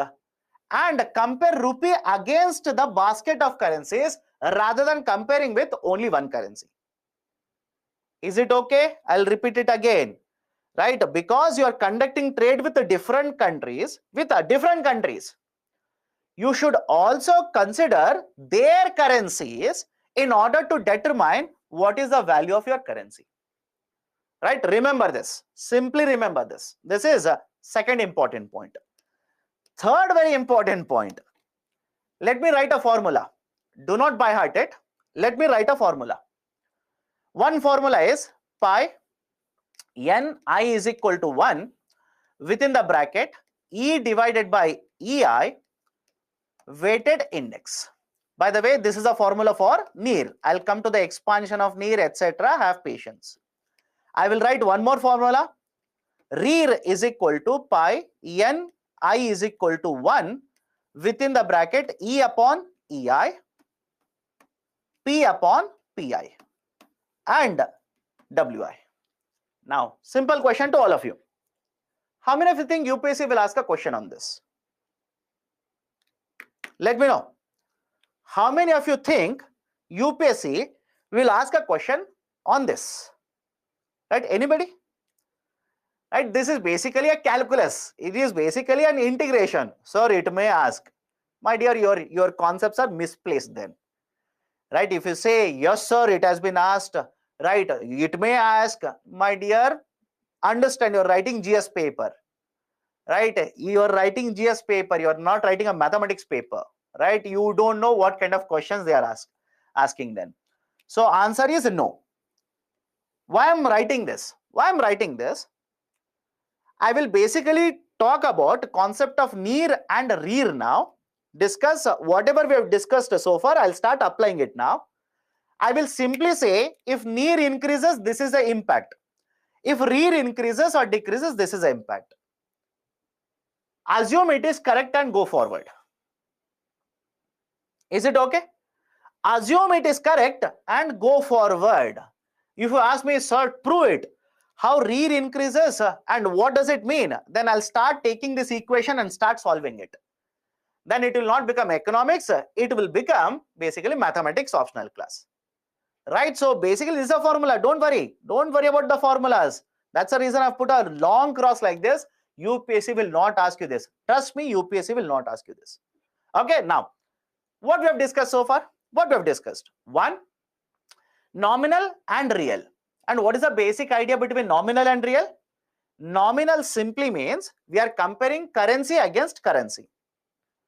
And real means we are comparing goods with goods or services with services. Next point. Okay, next point. The idea of the rupee versus a dollar exchange rate. And I said, imagine in 2015 and 16, if 1 rupee is equal to $2, I'll simply assume it as 100.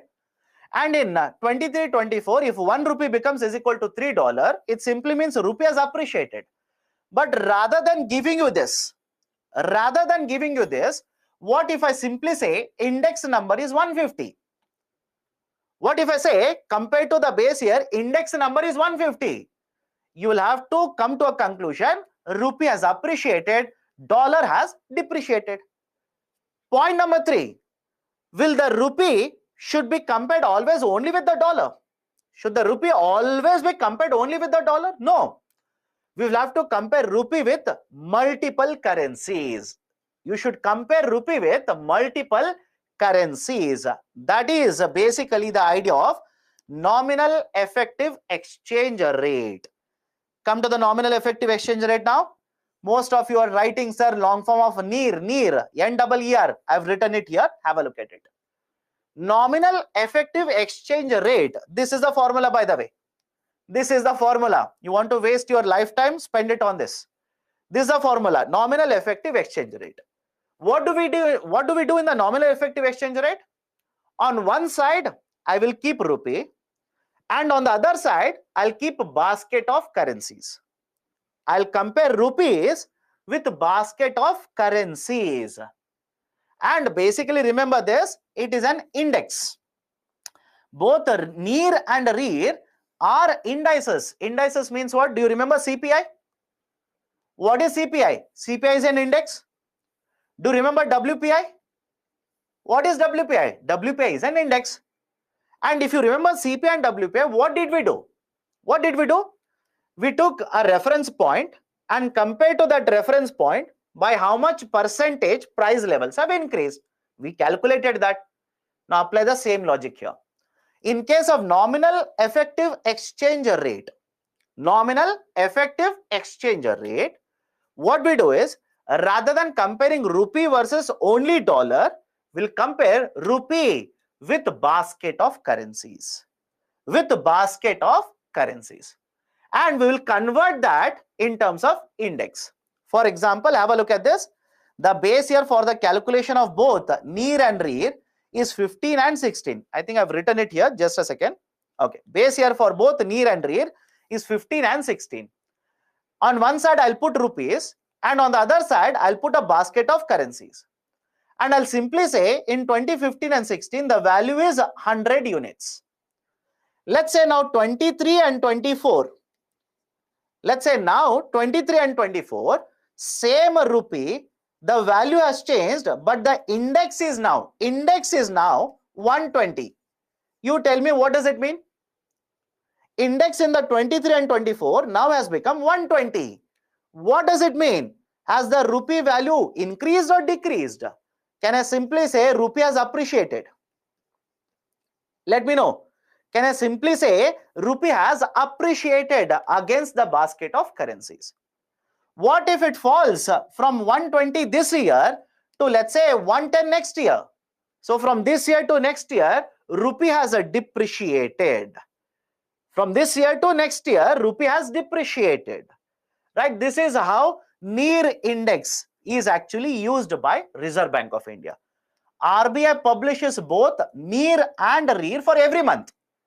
For every month, RBI publishes rear and near. And if the near index increases, it simply means rupee is getting appreciated, valued more. If near decreases, rupee is getting depreciated, right? Value is coming down. This is the meaning of the index, nominal effective exchange rate. And this is a formula. If anybody wants to read the formula, use the formula. Use, right, let's say full day, calculate it and waste your time. But if you ask me for GS paper, is it required? No. Even at optional level, we don't recommend calculating it. I hope you understand. Even at optional level, right, that is basically the paper 1 in economics optionals. You simply say focus on the formula, move forward, by heart the formula for optional paper. For GS paper, should you remember even the formulas? No, it is not required. But remember this, it is rupee versus basket of currencies. Point number 1, it is a rupee versus basket of currencies along with the trade weights. WI stands for trade weights. Sir, what is this idea for trade weight? Let me give a very simple concept here. Imagine India is conducting trade with USA and another country X. I'll repeat it. Imagine India is conducting trade with USA and another country X. Let's say with another country, the currency is basically pound. With USA, the currency is what? Dollar. That is, here rupee versus a dollar is compared. Here rupee versus pound is compared. Now, next point within this, 90% of the trade that we are doing, it is with USA. 10% of the trade that we are doing, it is with country X. Now, have a look at this. And think of this and answer to me. Whenever the values will change, that is rupee, dollar and pound, values will change. You tell me, will the change in the rupee versus a dollar impact the trade more or less? Look at the example and let me know. 90% of the trade that we are conducting is with USA. 10% is with, right, another country. Now, is it okay if I say, if the value of rupee versus a dollar changes, then automatically the impact of that will be much more on the overall trade done by India compared to change in the value of rupee to pound, because only a small part of the trade, only a fraction of the trade it is done in terms of, or it is done with one country where pound is used. That's the reason trade weights are also very, very important, right? So this is basically the concept of near index. But what you should remember? What you should remember? Simple. Rupee versus basket of currencies plus trade weights, and it is an index with the base year of 2015 and 16. If the index increases, it simply means rupee is appreciating against the basket. If the index falls, rupee is depreciating against the basket. Now, beyond this, there is one more factor, that is real effective exchange rate. Right? Apart from near, there is one more concept, that is REER, real effective exchange rate. Now, what is this real effective exchange rate here? Right? Next point, understand this carefully. Will the rupee versus basket of currencies, right? Basket of currencies, can it give you what is the trade competitiveness of India? I will repeat it. Right? In the nominal effective exchange rate, NEER, in the nominal effective exchange rate, what we have done? We have compared rupee versus basket of currencies. My question is, can it provide how competitive is your trade in the international market? Can it provide the competitiveness? Answer is no. Some of you are saying yes, right? Answer is no. Why? Just go back to the basic idea. Go back to the basic idea, right? I'll tell you. Nominal exchange rate. What did we do? Rupee versus a dollar. Nominal effective exchange rate. What are we doing? Rupee versus basket of currencies. BOC is nothing but basket of currencies. Instead of dollar, I've put many other currencies here. Now, will the NER provide trade competitiveness to you? Will the nominal exchange rate give you trade competitiveness? No, it will give you currency competitiveness. In the same way, when you are comparing rupee versus basket of currencies, will it provide you trade competitiveness? Again, no, it will simply provide you currency competitiveness. That's it, currency competitiveness. Now you will start typing, sir, then what is the difference between NER and NER? Difference is there right in front of you. In nominal exchange rate, one currency against one more currency. In NER, rupee versus basket of currencies. Is it not different then? Is it not different? Point number one. NER is basically an exchange rate. It is an exchange rate. NER is an index. NER is an index.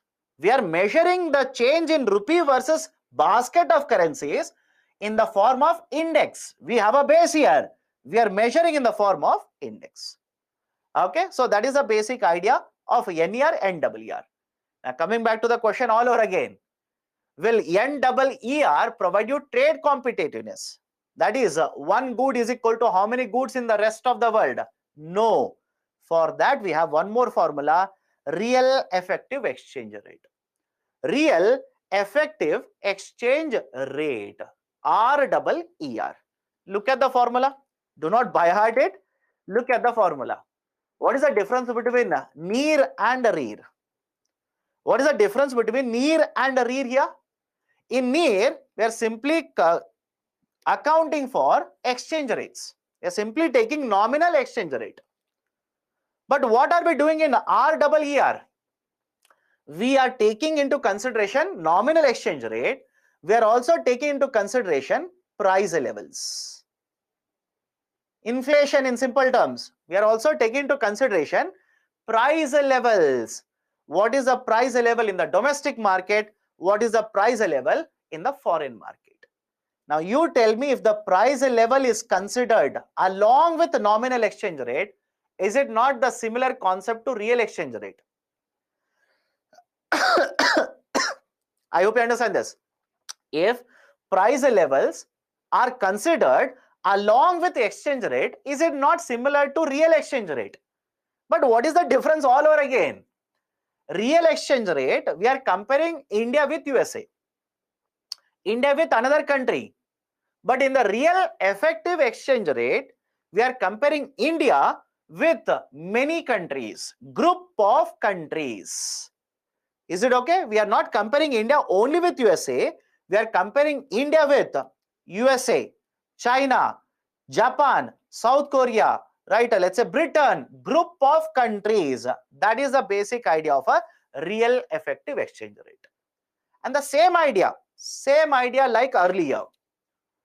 If real exchange rate increases, right? Look at this and answer to me now. If real exchange rate increases, what will happen to trade competitiveness of India? I'll repeat that statement. If India's real exchange rate increases, what will happen to India's trade competitiveness? Will India's trade competitiveness increase or decrease? It will decrease. Arey Baba, some of you are saying increase. How? How? If India's the real exchange rate, I'm saying India's real exchange rate, India on one side and any other country on the other side, right? One good here is equal to two goods. If India's real exchange rate increases, it simply means we are moving from one good is equal to two goods to one goods is equal to three goods. If India's real exchange rate increases, then basically the trade competitiveness will go down. Apply the same logic here. Apply the same logic in case of real effective exchange rate. If the real effective exchange rate, that is one good in India is equal to goods in set of countries. If India's real effective exchange rate increases, India's trade competitiveness again will go down. Right? So this is basically the idea of REER, NEER. Have a look at this. Rise in NEER indicates that a domestic currency is appreciating against a basket of currencies of trading partners and vice versa. Whenever REER increases, it means exports become more expensive and imports will become more cheaper. That means any country which will experience a higher REER index, it simply means it is losing trade competitiveness. Right? So these are the 2 points. You will have to remember this. You will have to remember these points. Okay. Now, next point. I said RBI calculates both the NEER and REER. RBI calculates both NEER and REER. But when you say NEER and REER, how many currencies are considered? How many currencies are there in the basket? There are two baskets here. One basket will consist of 6 currencies of these countries. So why only these countries? These are our major trading partners. These are our major trading partners. And there is one more basket which consists of 40 currencies. A large number of other countries will also be counted here. Right? So this is basically the concept of NEER, REER, RBI, index, etc., etc., etc. Done? Right? So this is a basic idea. Any issues so far? Any issues so far? Let me know now. Sir, explain India's exchange rate and trade competition. Right? What do you mean by exchange rate and trade competition here? I don't understand. Trade weight simply means, imagine India is conducting total trade of $100 billion. $100 billion. Now, out of that $100 billion, we will not have the same trade with all the countries. Let's say this is an example. Here is India. India will conduct a trade worth $90 billion with USA and $10 billion worth of trade with UK. So what is the trade weight with USA? It will be 90%. What is the trade weight with UK? 10%. Difference between RER and REER. I'll repeat it. RER, it is a trade competitiveness between one country with another country. Again, all of this is self-explanatory, my dear. Right? It is one country with another country. We compared India with USA. India with another country, yes. But in case of REER, I'm saying it's not just India with USA, India with group of countries. And the RER is basically a number. But in case of REER, it is an index. Okay.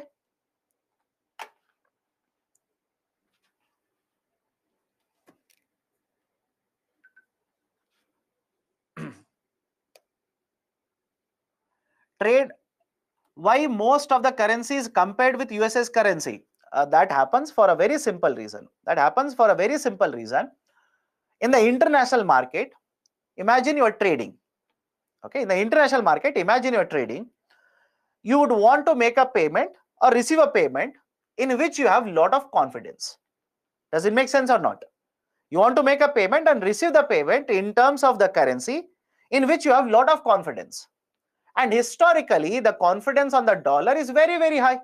That's the reason most of the countries will accept and make payment in terms of dollars. RR is equal to 1.5. What does it mean? If you remember the calculation, I told you that imagine you are in USA and you got the real exchange rate of USA as 1.5. What does it mean? Whatever money you are paying to purchase 1 unit in USA, with the same amount of money, you can purchase 1.5 units in India. Sir, REER doesn't calculate the value, then how can we directly proportionate NEER and REER? You don't have to proportionate NEER and REER, right? It's basically a comparison. It's an index, just like CPI, WPI, it is an index, right? What does the index say? You focus on that. What does the index say? You simply focus on that. If the index value increases, trade competitiveness has gone down in case of REER. If the index value will go down, trade competitiveness has increased. In NEER, if the index value goes up, rupee is appreciating against basket of currencies. If NEER will go down, rupee is depreciating against the basket of currencies. Focus only on that, more than sufficient. Okay. Sir, from whom RBI will sell or purchase a rupee dollar in forex market? I told you this example yesterday also. Banking, right? The banking sector is there. What about 40 currencies? I said in the basket. Do you remember the term? I used the term basket. Basket means what? Group. So how many currencies are there in the basket? There are two baskets here. One has only 6 currencies and another basket has 40 currencies.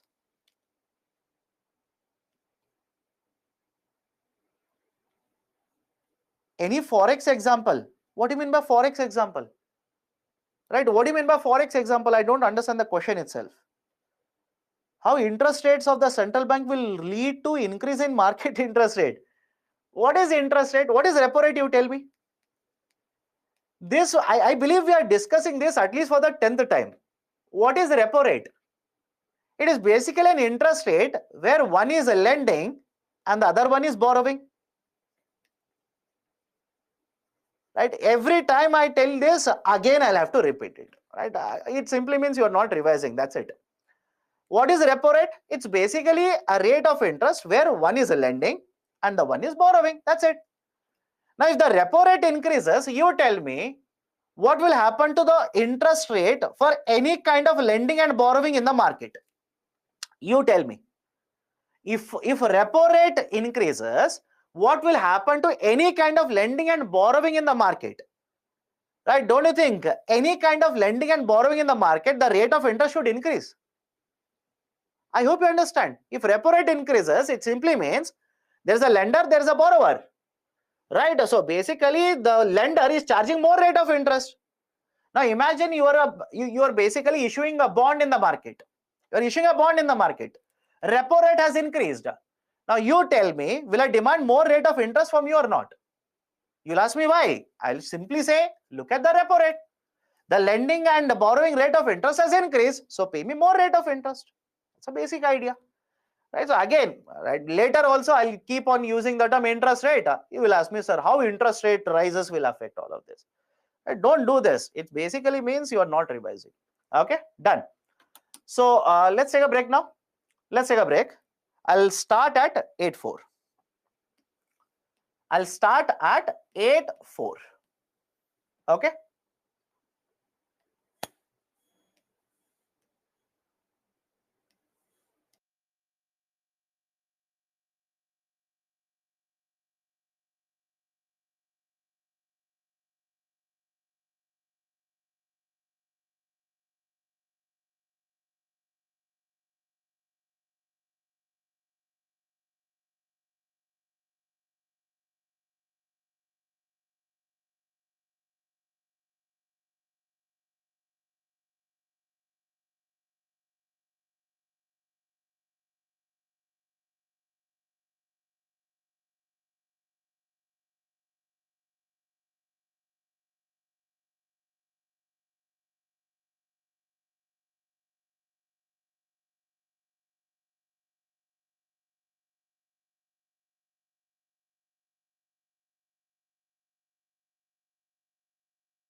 Okay,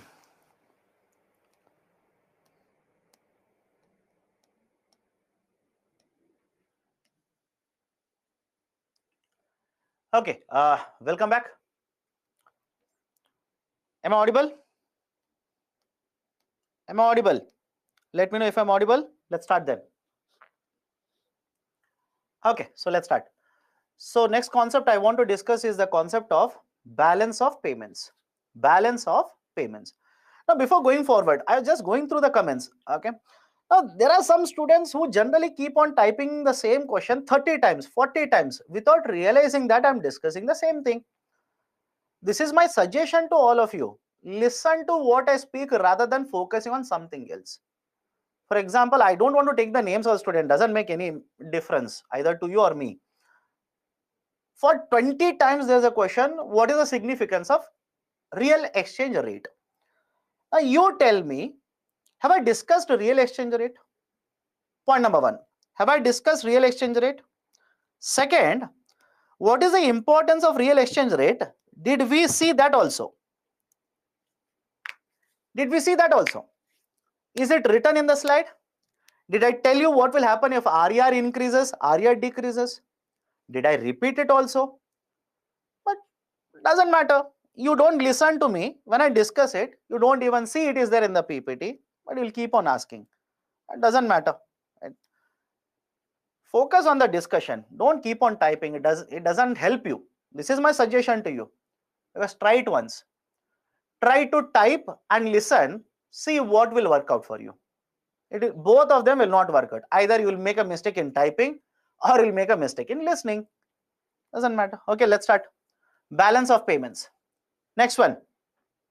Balance of payments. Now, what is the idea of a balance of payments? Okay, balance of payments is basically a record of transactions conducted between a country with the rest of the world. I'll repeat it. Balance of rest of world. Balance of payments is a record of all transactions between one country with the rest of the world. Sir, why should we maintain these records? Why should we maintain a list of all of it?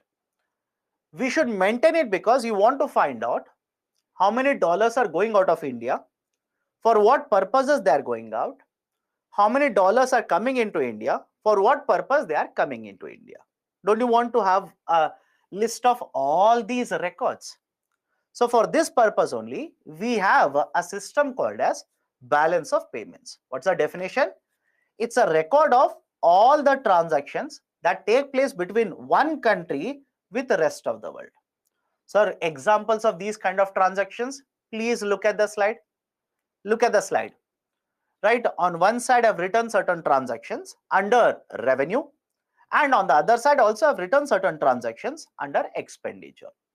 Right, let's talk from the context of India, right, from the viewpoint of India. In India, balance of payments records are maintained by Reserve Bank of India, RBI, Reserve Bank of India.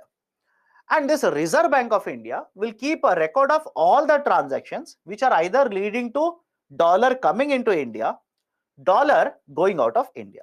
For example, right, imagine you are an exporter, you will export goods. Will the dollars come into India? Of course, yes. So have a look at where I've written exports here. Please have a look at where I've written exports. Exports are under the side where dollars are coming into India.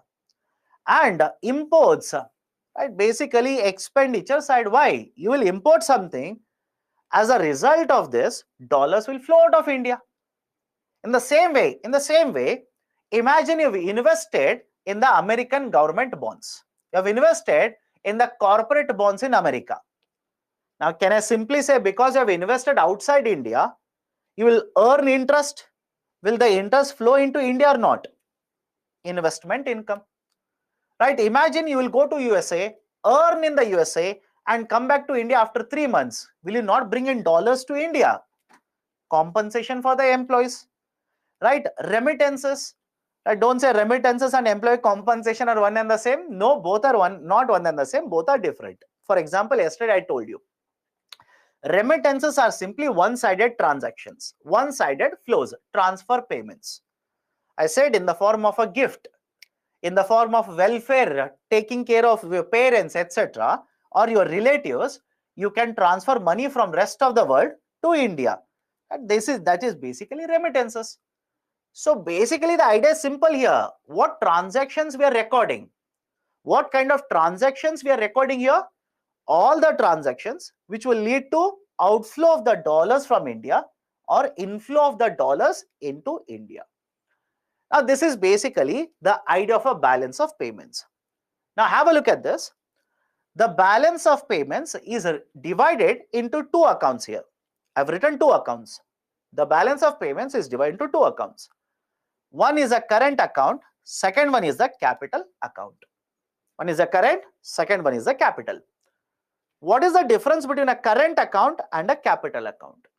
Follow this carefully. Current account deals with all the transactions which generally will have an impact on income of a country. I'll repeat it.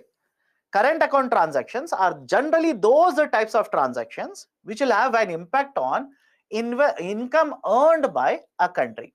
For example, do you remember the concept of GDP calculation? Do you remember the concept of GDP calculation or not? What is GDP?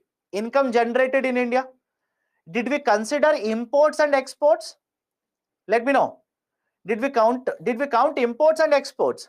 Did we count, right, the income paid to the, right, let's say foreign individuals in India, etc., etc. So argument is simple here. In the current account, we will have all those transactions which will have an impact on income of a country. Whereas in the capital account, we will have all those transactions which are generally associated with assets and liabilities. Which are associated with assets and liabilities. Sir, what do you mean by assets and liabilities? For example, imagine you are sitting in USA. Okay, imagine you are sitting in USA. You will bring money into India, dollars into India, and you will invest in, let's say, Adani securities, Adani's shares. Now, can I call this as an asset for you? Let me know. Can I call this as asset for you? Of course, yes, it's an asset for you. Of course, again, do not imagine asset means always land. Right? Understand this. Asset can be financial also, as well as a physical also. Asset can be financial as well as a physical. Can I give you examples? You will invest in land. You will invest in gold. Right? This is a physical asset. You will invest in fiscal deficit. Sorry, fixed deposit, not fiscal deficit, fixed deposit. You will invest in government bonds. Can I call this as a financial assets? So that's a basic idea. So understand the logic here. Whenever you have a capital account, these are generally associated with assets and liabilities. For example, the foreign investors will purchase securities in India. You will purchase securities in USA. Is it allowed? Of course, yes. It is allowed. I'll come to that. Have patience. Okay. You can invest in foreign securities, earn income on that, earn interest on it. Right. So that is also allowed. Or apart from that, what if a foreign company will bring money into India, set up a manufacturing facility? Is it not an asset? Of course, yes. So argument is, the current account will deal with these types of transactions and capital account will deal with these kind of transactions. Next point. Is it always fixed that we should have only two accounts? That is a current and capital. Is it always a compulsion that we should have two accounts? Of course, no. Follow this carefully. As per International Monetary Fund, IMF, as per International Monetary Fund, IMF, and generally, rather than having two accounts, they subscribe to three accounts. IMF says we should have three accounts. But in case of India, RBI is the party. RBI is the authority which will publish balance of payment. Historically, we have been publishing only two accounts and we continue to publish only two accounts. But RBI will also publish one more account, that is financial account. Remember this? As per IMF, International Monetary Fund, there should be three accounts. One is a capital account, second one is a current account, third one is a financial account. But in case of India, historically, RBI has been publishing only two accounts and we use only two account methodology, that is current account and capital account. Sir, what about the financial account then? RBI will take the financial account, merge it with capital account. RBI will simply take the financial account, merge it with capital account, have only two accounts, current and capital. Now focus on the current account. Please look at the current account. Can I basically divide the current account into two parts? That is visibles and invisibles. Let me know. I'll repeat it again.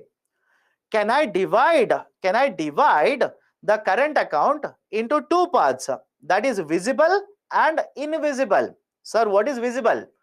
For example, you are exporting something. You are exporting something. When you export something, the export can be either a good or a service. It could be either a good or a service. Now, can I say goods are visibles? Goods are visible. For example, the marker in my hand. What about a software? Is a software visible? What about a financial service? Is it a visible? No, invisible. So have a look at this.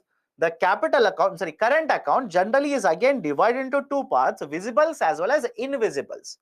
In visibles, we will keep the goods which are traded, merchandise trade. What about invisible? All these other components.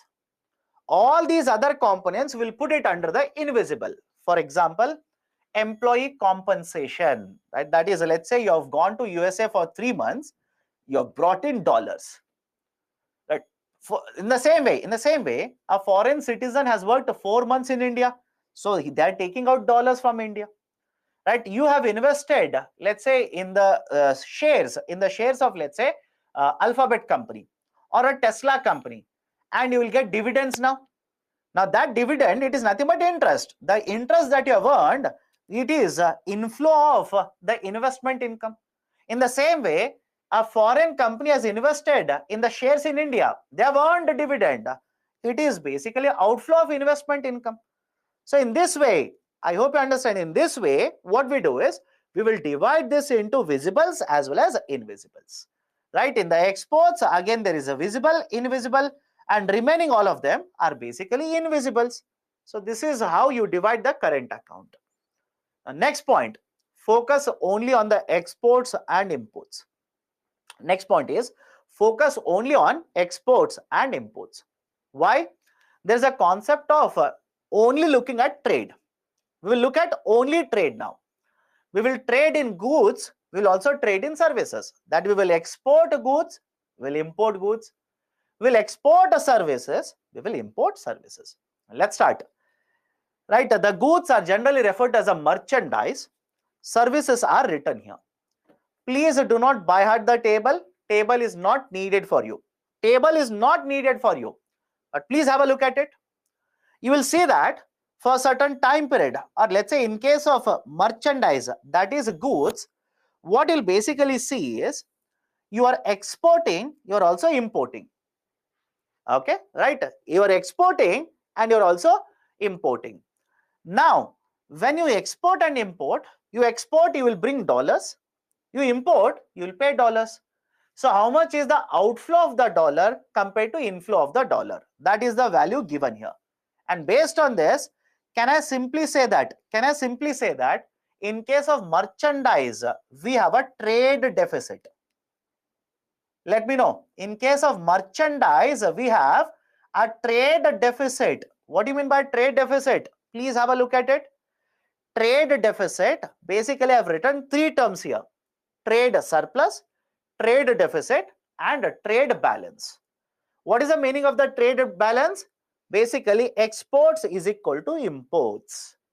What about trade deficit? Value of imports is greater than exports. Trade surplus means value of imports is lesser than the value of exports. Right? I hope you understand all of this. In case of trade deficit, there is an outflow of dollars. Any problem with this? Because of the trade deficit, there is an outflow of dollars. And because of the trade surplus, there is an inflow of dollars. Because of a trade surplus, there is inflow. Because of the trade deficit, there is a net outflow of dollars. And if there is a balance of trade, again unlikely, you will not observe balance of trade. Right? Dollars, imagine $100 are going out, $100 are coming in. So this is one concept: trade surplus, trade deficit, and balanced trade. Now look at the fact for India. Look at the data for India. Can I simply say, in the context of merchandise, that is goods, India has a trade deficit? Let me know. In the context of merchandise, that is goods, India has a trade deficit. What about services? What about services? In the context of services, India has a trade surplus. India has a trade surplus. Okay, that is in the context of services. But what about overall trade? Overall trade means sum of total imports, right, and total exports. That is merchandise plus services. What is the situation in case of India? We have a trade deficit. In the overall, there is a trade deficit. Now look at the next point. Trade deficit, right? It's a problem. I hope you understand. Trade deficit, no doubt, it's a problem. Why? If you look at only this particular data, for the month of April to February 2020, 19 and 20, the overall trade deficit that we have is $73 billion. What is the meaning of the trade deficit of $73 billion? It simply means $73 are flowing out of India. Is the logic okay? $73 are flowing out of India. You will have to remember these concepts. Concepts are important. Don't mug up data. Please do not mug up data. UPSC will not ask you the data. Right? So trade deficit simply means there is an outflow of currencies, dollars from India. Right? That is point number one. Remember this. We will use it further. Now this is the basic idea of a trade. Right? That is looking at the exports as well as imports. And what is observed traditionally in case of India? Traditionally in India, we observe a trade deficit. We have a trade deficit. Is it good or bad? Now, please do not come to a conclusion it is always good, it is always bad. Please do not come to a conclusion like that. Why? One of the reasons we have a trade deficit is because of the crude oil. You tell me, is the crude oil required or not? You tell me. For Indian economy, is the crude oil needed or not? Is there anyone who says, sir, we can do away with crude oil? Even if I do not import crude oil, nothing will happen to Indian economy. Anybody in the class who says that? I'll give you one more example. What about automobile components? What about automobile components? Right? These are also needed. But what generally happens is, we do not have sufficient manufacturing capacity in India. We do not have sufficient manufacturing capacity. So what we will do is, we'll keep on importing these from the international market. I will call these as essential imports. I will call these as essential imports. What do you mean by essential imports? We do not have sufficient production capacity in the domestic market.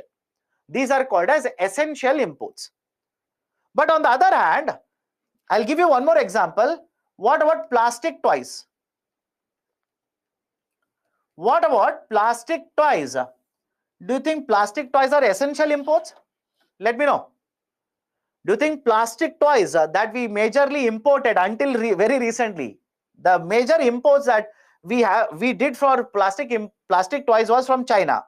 How many of you think, right, plastic toys are essential imports? No, these are non-essential. These are non-essential. We have sufficient production capacity in the domestic market. We'll keep on importing it. So don't you think one of the reason that we have a trade deficit is because of non-essential imports? So if the UPSC will ask you, how do you control trade deficit? Do not simply write, we should control all the imports. That is not the right approach. You can write it, but also justify. Say that, right? For example, crude oil. How can you control the import of crude oil? promote usage of more and more electric vehicles. I hope you understand. Promote more and more usage of electric vehicles.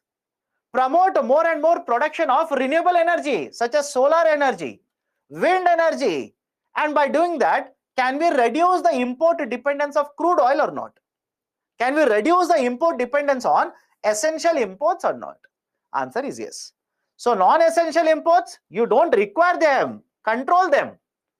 What about essential imports? You require it, but implement certain policies so that over a period of time, even the dependence on these essential imports will automatically come down. Okay, that is the basic idea of controlling trade deficit. Right? This is how you control trade deficit.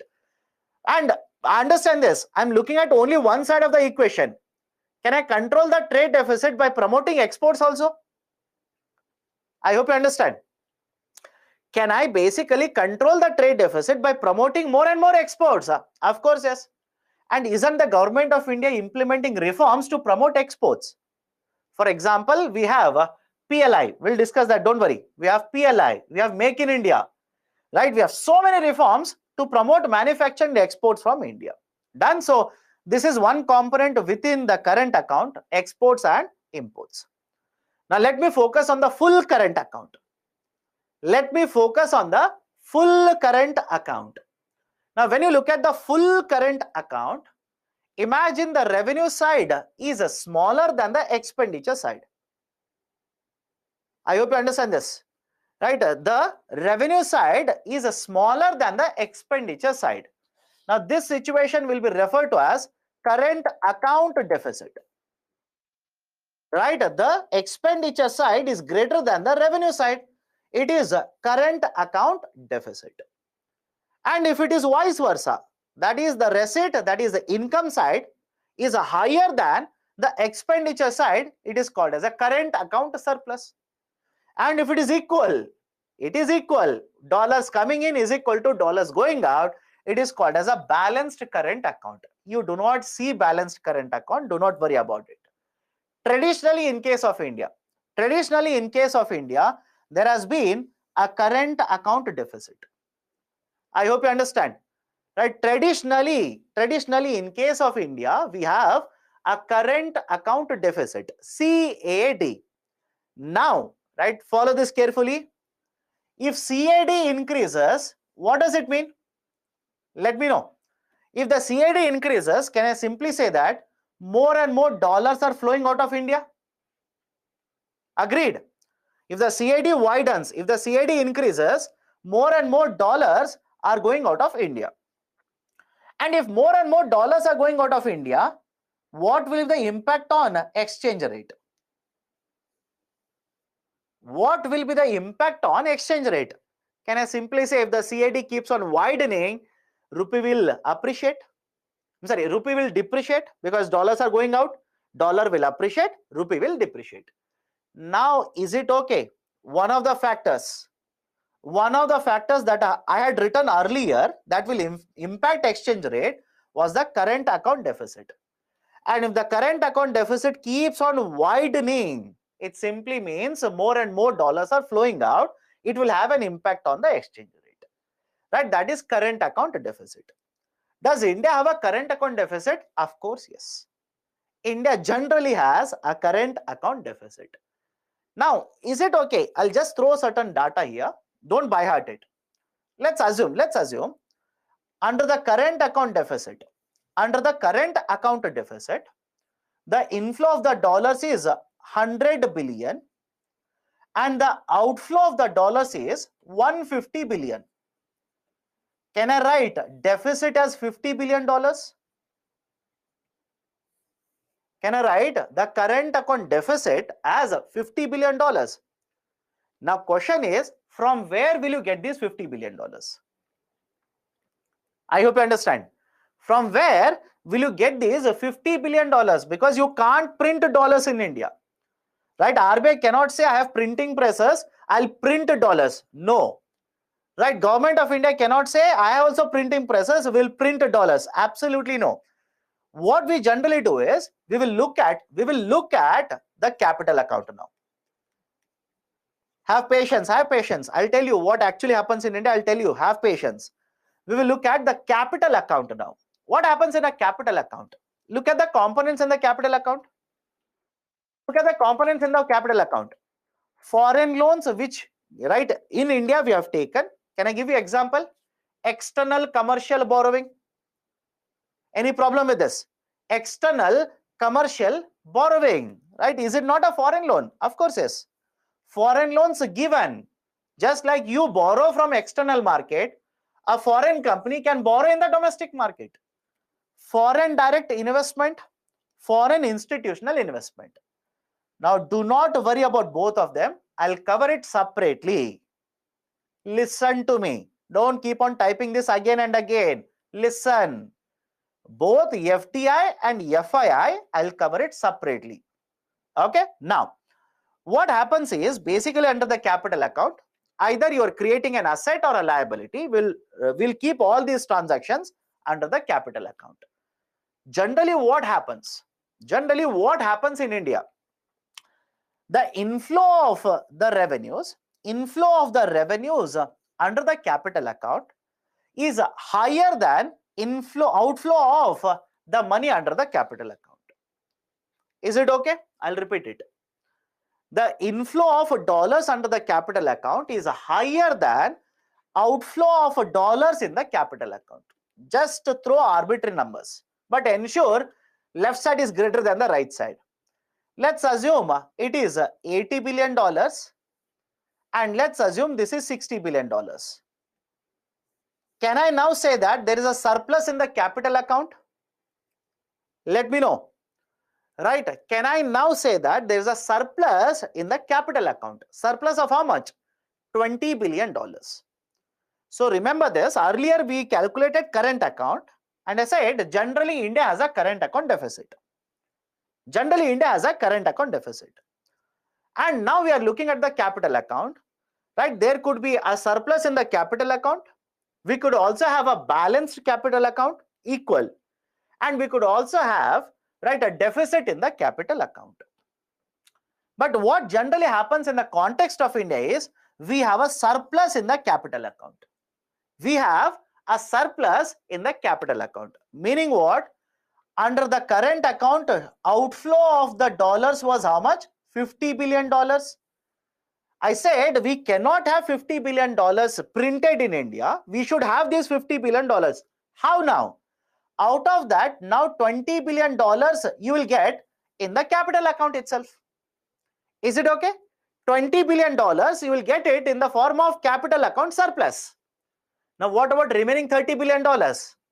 Can I now say that RBI will take it from forex reserves, sell them in the market? Let me know. Can I simply say that RBI, because you cannot print dollars, I hope you understand. You have to have $30 billion so that you can pay to the rest of the world. But from where can you get this $30 billion? Can I give you one option wherein RBI, Reserve Bank of India, has forex reserves, will take $30 billion out of the forex reserves, sell them in the market and purchase rupees from the market. So $20 billion surplus from the capital account and $30 billion basically coming from forex reserves. We are ensuring that the current account deficit is breached. Any difficulty in this? Any difficulty in this? Let me know. Right? Any problem with respect to, right, idea of a current account, capital account? What happens if there is a deficit in the current account? Now you will ask me, sir, what if there is a deficit in the capital account also? What if there's a deficit even in the capital account? Then basically imagine it is a deficit of 20 billion. Total deficit is how much? Total deficit is 50 plus 20, $70 billion. Then from forex reserves you'll get $70 billion. Right? That is basically the idea how forex reserves will help us in controlling these deficits. Right? In controlling these deficits. Now come to the next point. Come to the next point here. Right, total of revenue. Please look at the total of revenue side. Right, look at the total side in the revenue. Look at the total of expenditure. Now the totals of revenue and expenditure, I will use it and calculate something called as balance of payment deficit and balance of payment surplus. Balance of payment deficit and balance of payment surplus. That is total revenue. Imagine total revenue, current capital total. Total revenue is let's say $500 billion and total expenditure is let's say $300 billion. Both under the current and capital, total revenue is 500 and total revenue is 300. Can I simply say that there is a BOP surplus of $200 billion? There is a BOP surplus of $200 billion. That is, in 1 year, totally $200 billion extra have come into India.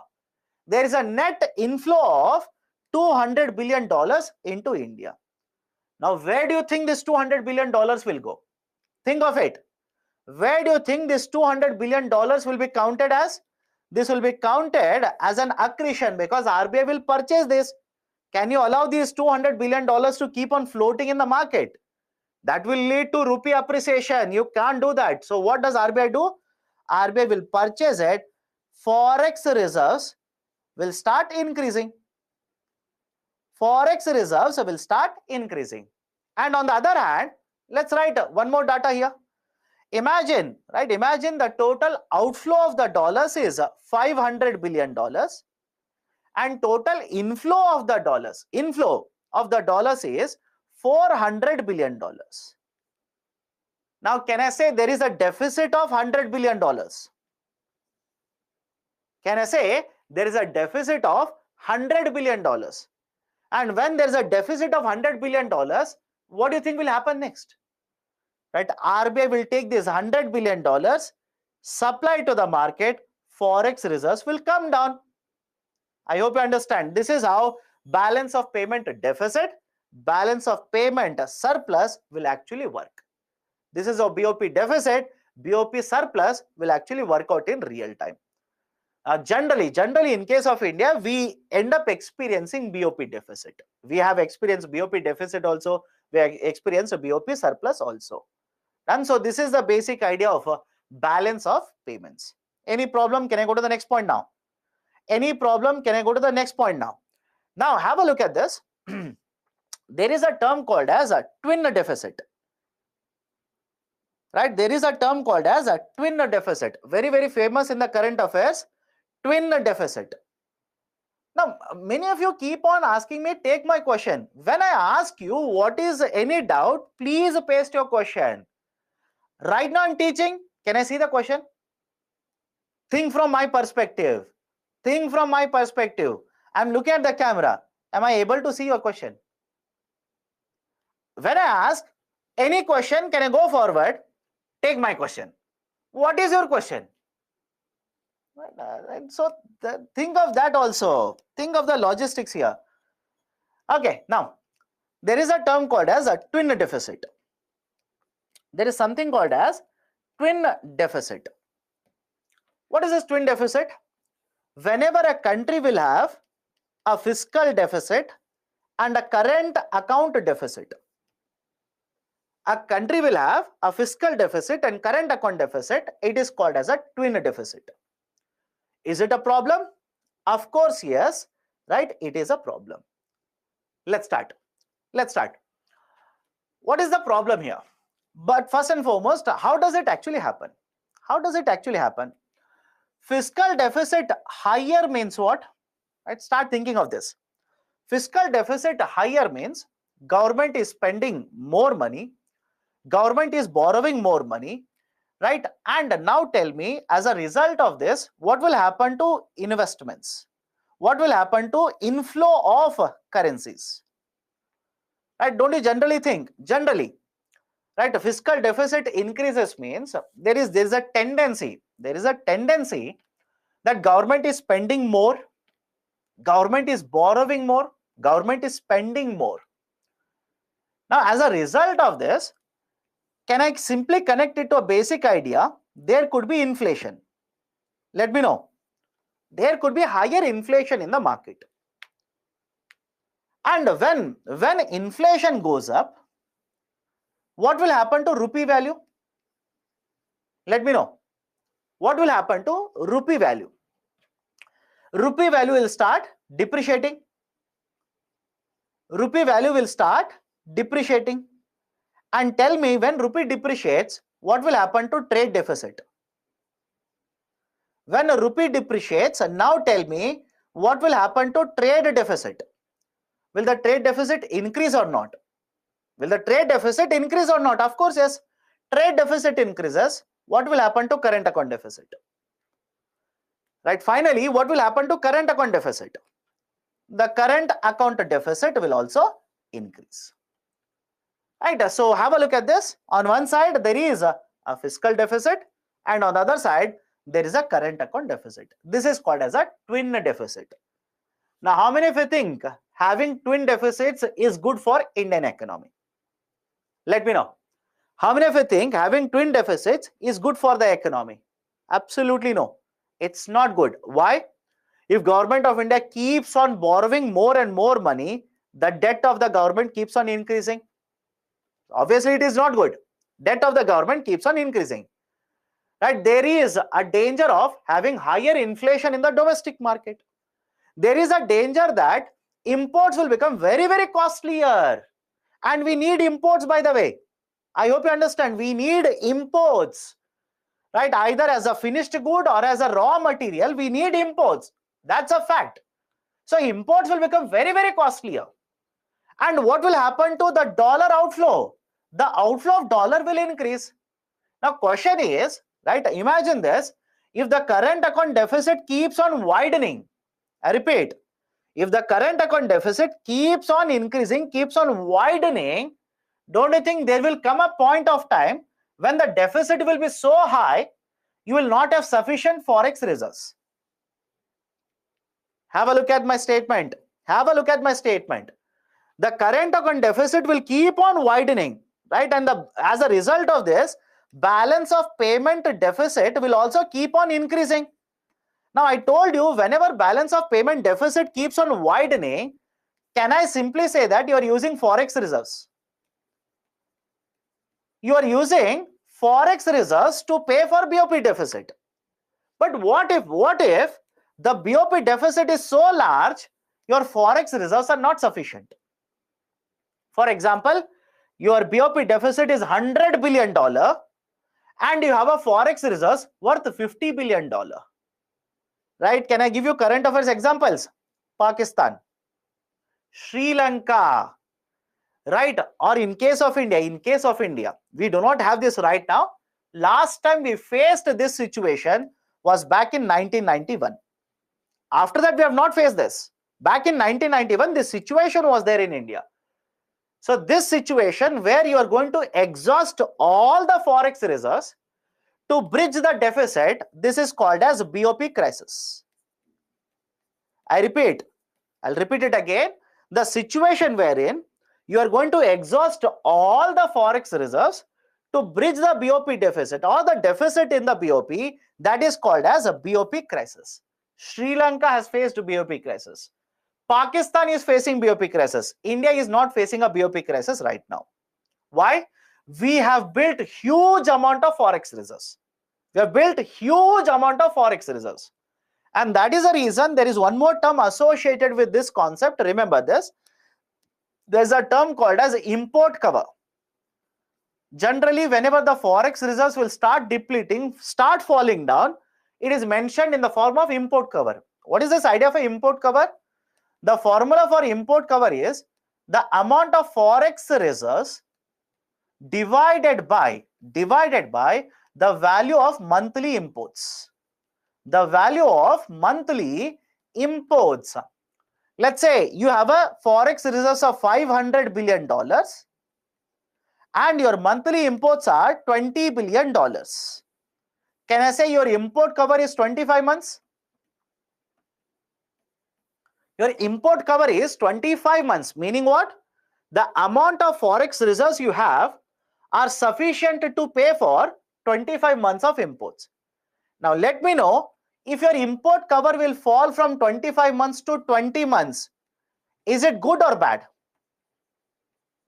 If your import cover will fall down from 25 to 20 months, is it good or bad? It's bad. If it further falls down to, let's say, 15 months, right, is it good? Again, no, right? There is a problem. There is a problem with the forex reserves. And again, some of you might be thinking, sir, why it is falling? It could be because of various factors. For example, what if the value of imports is changing? What if value of imports is increasing? And what if the forex reserves are coming down? Right? There could be multiple reasons like this. Forex reserves have come down and the value of imports has increased. And can I say that the value of imports can be affected by depreciating rupee? Let me know. The value of imports can be affected by depreciating rupee or not? If rupee depreciates, right, you might be importing, let's say, $1 worth of good, right? Imagine this, right? Some of you are asking how, right? So imagine this is worth $1. Today, $1 is equal to 50 rupees. Tomorrow, $1 is equal to 60 rupees. Rupee has depreciated. You have not changed the import. You're still importing only one marker. But today you are paying 60 rupees. Will it not basically, right, lead to higher depreciation, or sorry, will it not lead to a problem in case of Indian economy? Again, the answer is yes. What if it is a crude oil? It becomes $2 now. Thanks to OPEC, thanks to Russia, Ukraine, etc., it becomes $2. Right? So problem will happen here. Problem will happen, and this is happening in India. Import cover for India is actually declining. At one point of time, import cover in India for last 2 years was somewhere around 14 months, 15 months, 16 months. Now it has fallen down to around 11 months. And that will keep on changing. That will keep on changing. It will keep on changing. Do not worry. Right? So that is the basic idea. Import cover, if it keeps on declining, it's a cause of concern. It's a cause of concern that the forex reserves, either they are decreasing or the imports are increasing. Okay, right? So this is the discussion regarding the concept of balance of payments, BOP, balance of payments. Now, in association with this, how do you address the issue of deficit in the balance of payments now? How do you address the issue of balance of payments deficit? One, promote exports. Promote exports. Second, decrease imports. But again, can you decrease all the imports? No, you cannot target all the imports suddenly like this. Essential imports, you will continue to import, but over a period of time, you will implement policies, reduce these imports as well. What about non-essential imports? What about non-essential imports? Try to control them. Try to control them. How we will do that? I'll give you examples. Have patience. Next one, do all of them, right, simultaneously. Try to implement policies which will reduce essential imports. Impose a certain measures right now to control non-essential imports, and implement policies to promote exports. Encourage more FDI and FII. Why? If you encourage more FDI and FII, dollar inflow will increase. It will add to the balance in the balance of payments. You can go for currency devaluation. One way is go for currency devaluation. How, sir? How currency devaluation will work? If you devalue your currency, exports will fetch you better returns. Exports will fetch you better returns. Imports will become very costly. So rather than importing, you might go for, let's say, producing and procuring from the domestic market. And one more very important point here. Please look at it and let me know. If you devalue your currency, what could happen to remittances? What could happen to remittances? Let me know. If you devalue your currency, what could happen to remittances? Or else, right, this is point one.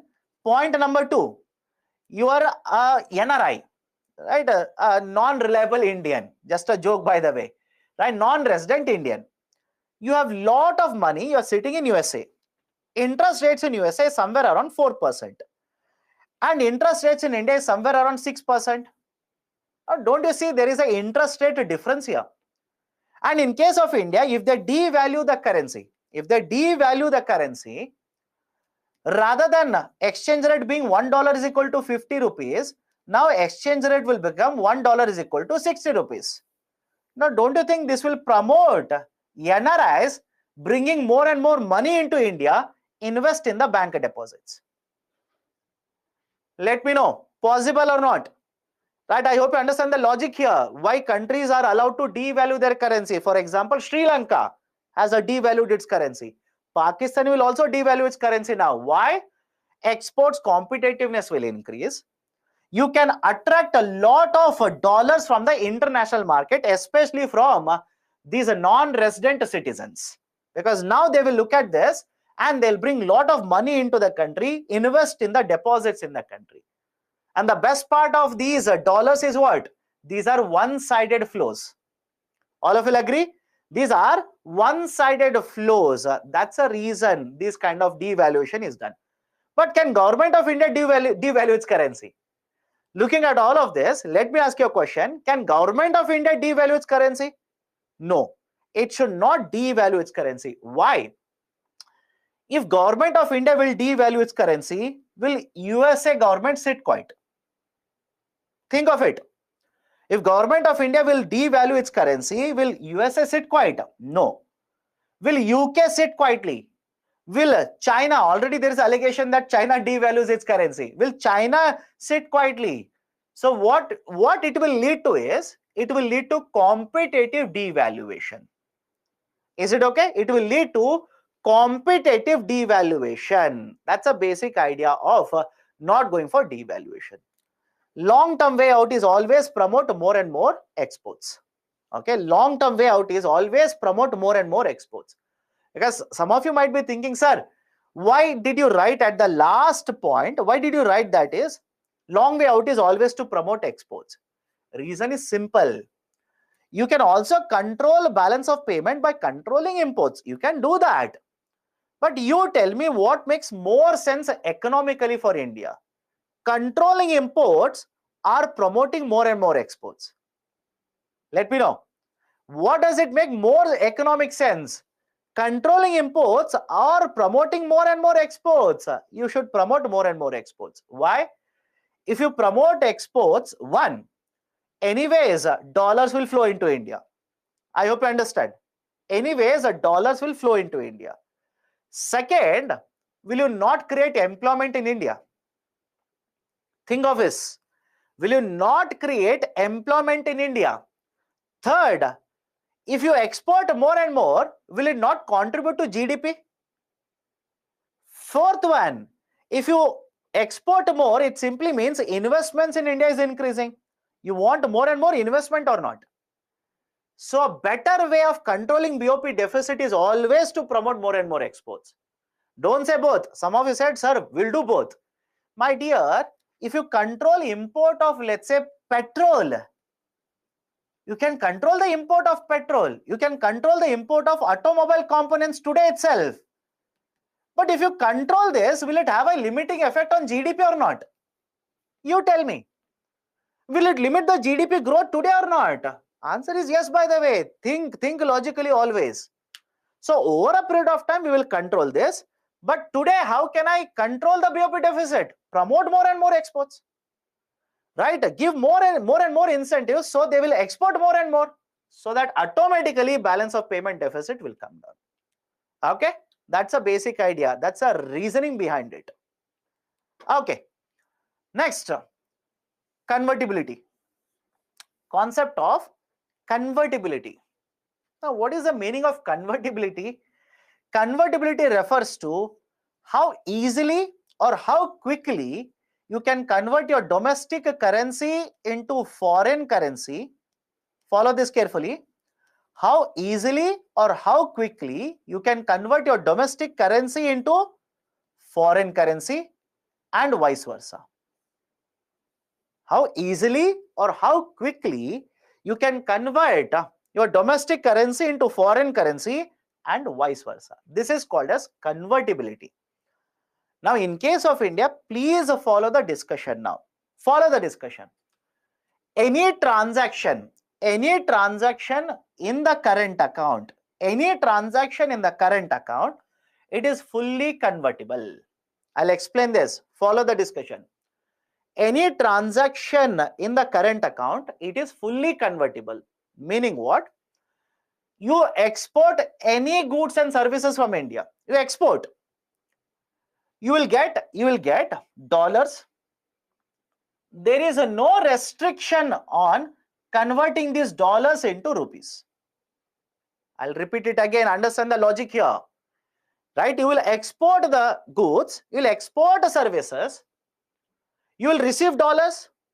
There is no condition. There is no restriction whatsoever on converting this dollar into rupee. Absolutely no restriction. Right? Now, whenever these kind of restrictions are not there, in converting rupee to dollar, dollar to rupee, it is called as full convertibility. Full convertibility.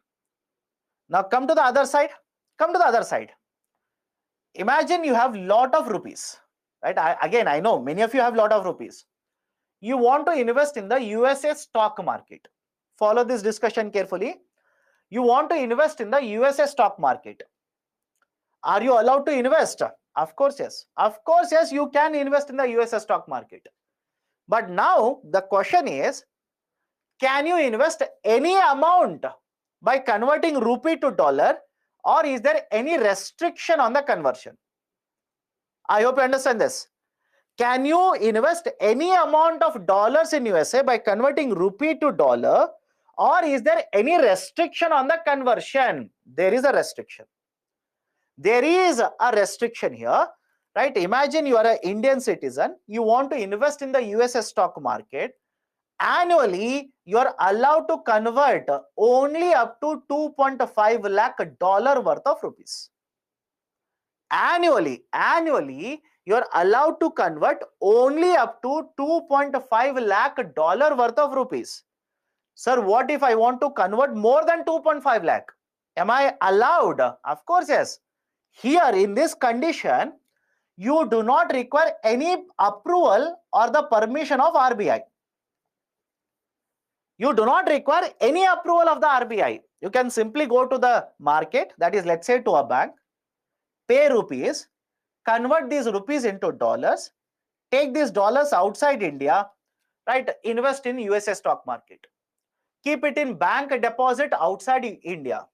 Invest in the real estate outside India. It is entirely left to you. But what if, sir, some of you will simply say this, sir, it is my money.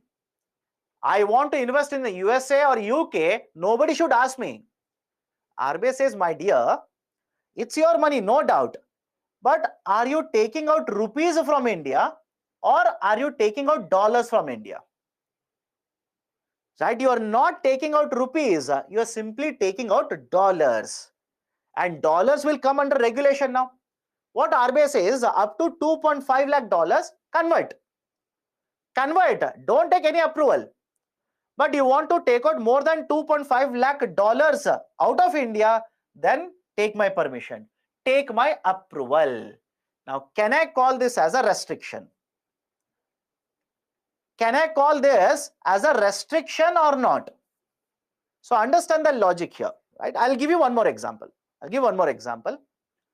How many of you think that when foreign investors will come into India, there should not be any condition on their investment in government bonds? Think of it and answer. How many of you think that when foreign investors will bring dollars into India, we should not put any conditions on them when they invest in the government bonds? Is there anyone who says, no, sir, we should not put any conditions on them? Right? I hope you understand. We should put conditions on them. We should impose restrictions on them. I'll tell you why. Right? Look at the current situation. When foreign investors are withdrawing their money from India, imagine there is no condition. In fact, in India, we have conditions like this. You're allowed to invest up to 20%. You're allowed to invest up to 30% like this. There is a condition. But imagine absolutely no conditions, no restrictions whatsoever. They'll bring dollars into India, convert that into rupees, and invest, right, these rupees in the government bonds. Now, what if there is a recession? You tell me, what if there is a recession? Do you think these foreign investors will wait in India? They will not wait. They'll simply start selling the bonds. They will take out the dollars from India. But in the process, what has happened? In the process, what has happened? If they sell these particular bonds, what will happen to the bond market in India? Right? Don't you think the bond prices will crash in India? Right? The bond prices will suddenly crash in the market. Right? The government will find it very difficult to borrow now because there is no confidence in the bond market. So now the question arises, should we allow this to happen? Should we allow this kind of volatility to be created by foreign investors? Again, answer is no. So that's the reason. Again, understand this, right? Investments in the financial instruments. Think of it. Investment in financial instrument, in which account does it fall? Does it fall in the current account or capital account? It falls under the capital account, right? So I hope you understand this. In the current account, there are no restrictions, no conditions, right? You can easily convert rupee to dollar, dollar to rupee, right? That is domestic currency into foreign currency into domestic currency. But when you come to the capital account, there are restrictions, there are conditions which are either imposed by the government, imposed by the RBI, right? Because we are concerned about safety of Indian economy. We are concerned about security of Indian economy. We are concerned about volatility that could be created in the Indian economy. That is the reason, remember this, whenever restrictions are imposed, we will call it as a partial convertibility. I will repeat it. Whenever restrictions are imposed, we will refer to this as partial convertibility. And whenever no restrictions are there, easily you can convert into dollar back to rupee like this, we will call this as full convertibility. We'll simply refer to this as full convertibility. Now I'll give you two statements. Let me know whether correct or wrong.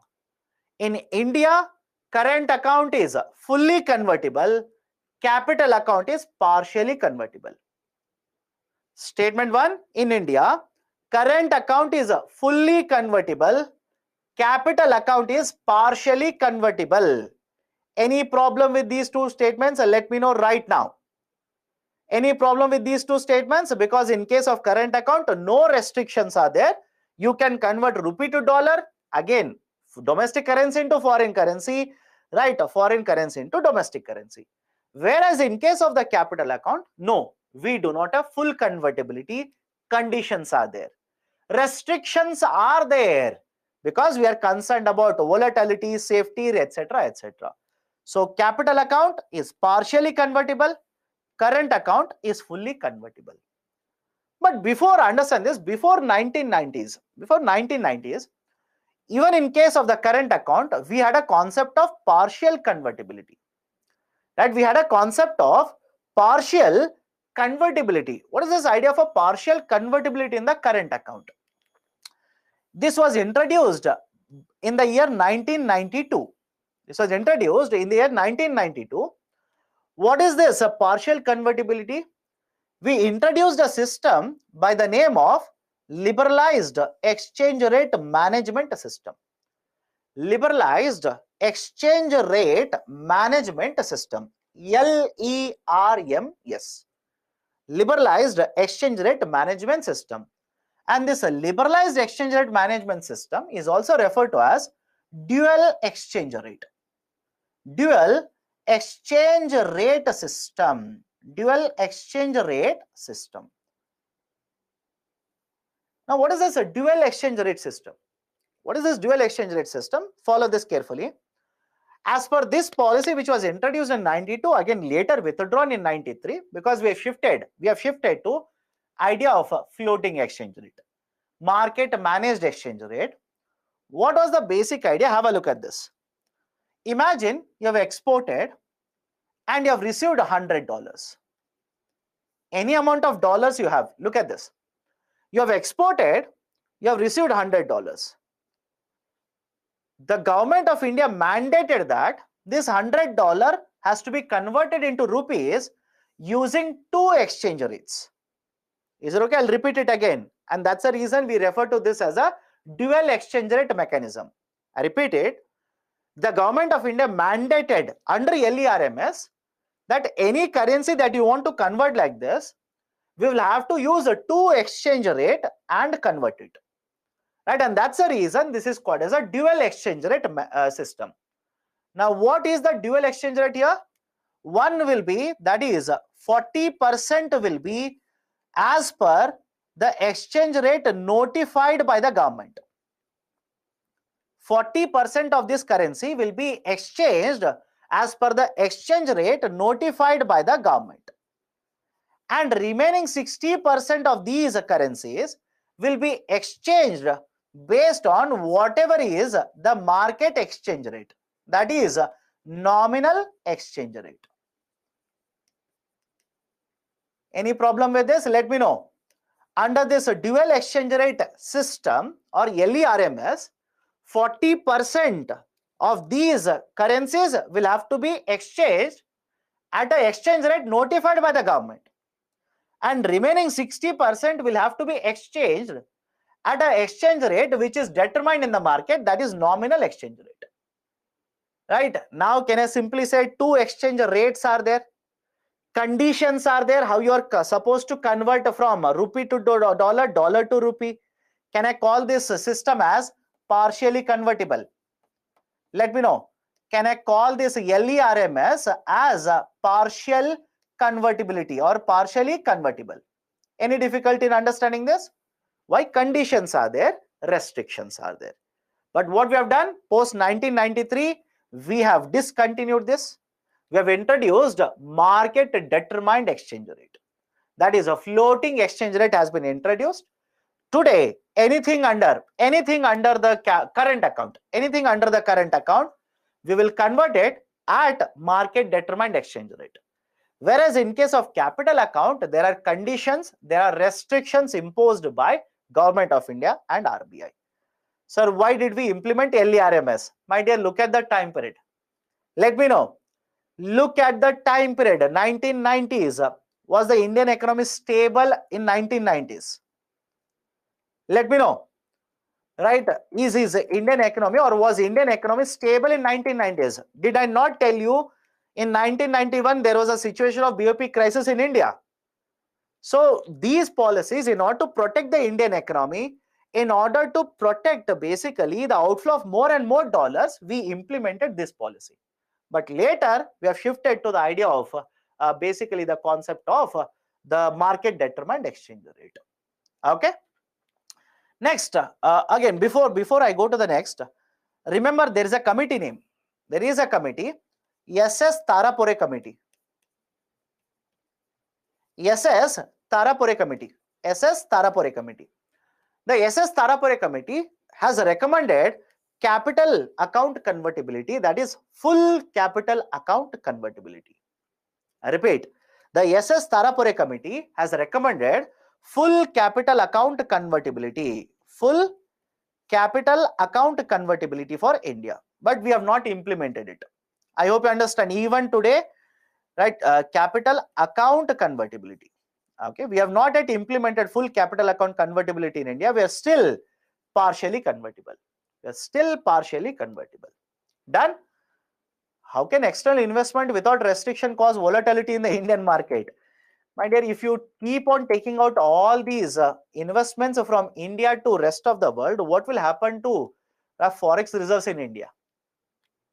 Think of it. What will happen to forex reserves in India? Don't you think forex reserves will start depleting in India? Okay, next one. Next, foreign trade policy. Idea of FTP, foreign trade policy. Now, in case of India, once every 5 years, I'll tell you convention. It's not a constitutional mandate, convention. That is, the practice is that once for 5 years, for every 5 years, we keep on announcing a trade policy. What are we trying to do under the trade policy? promote production, promote more and more exports from India. Now have a look at this. The trade policy which is applicable today was actually announced for 5 years, 2015 to 2020. But tell me what happened in 2020? I'm pretty sure all of you know what happened in 2020. There was a pandemic, and as a result of the pandemic, Government of India has not announced a new FTP. Government has not announced a new FTP. Same old FTP is applicable even today. But if you're reading newspapers, right, today's newspaper, there is a discussion on this. Government is expected to announce a new foreign trade policy anytime now. It is expected to announce a new foreign trade policy anytime now. Why? This is a very old policy. Was announced for 15 to 20, but even today we are having the same policy. So we will have to change the foreign trade policy, bring in a new trade policy. Now when they will announce, what will be the provision? That is part of the current affairs. When you come across it, please update it. Now let me start. What are the provisions? What are the important points under the old foreign trade policy? Just a second.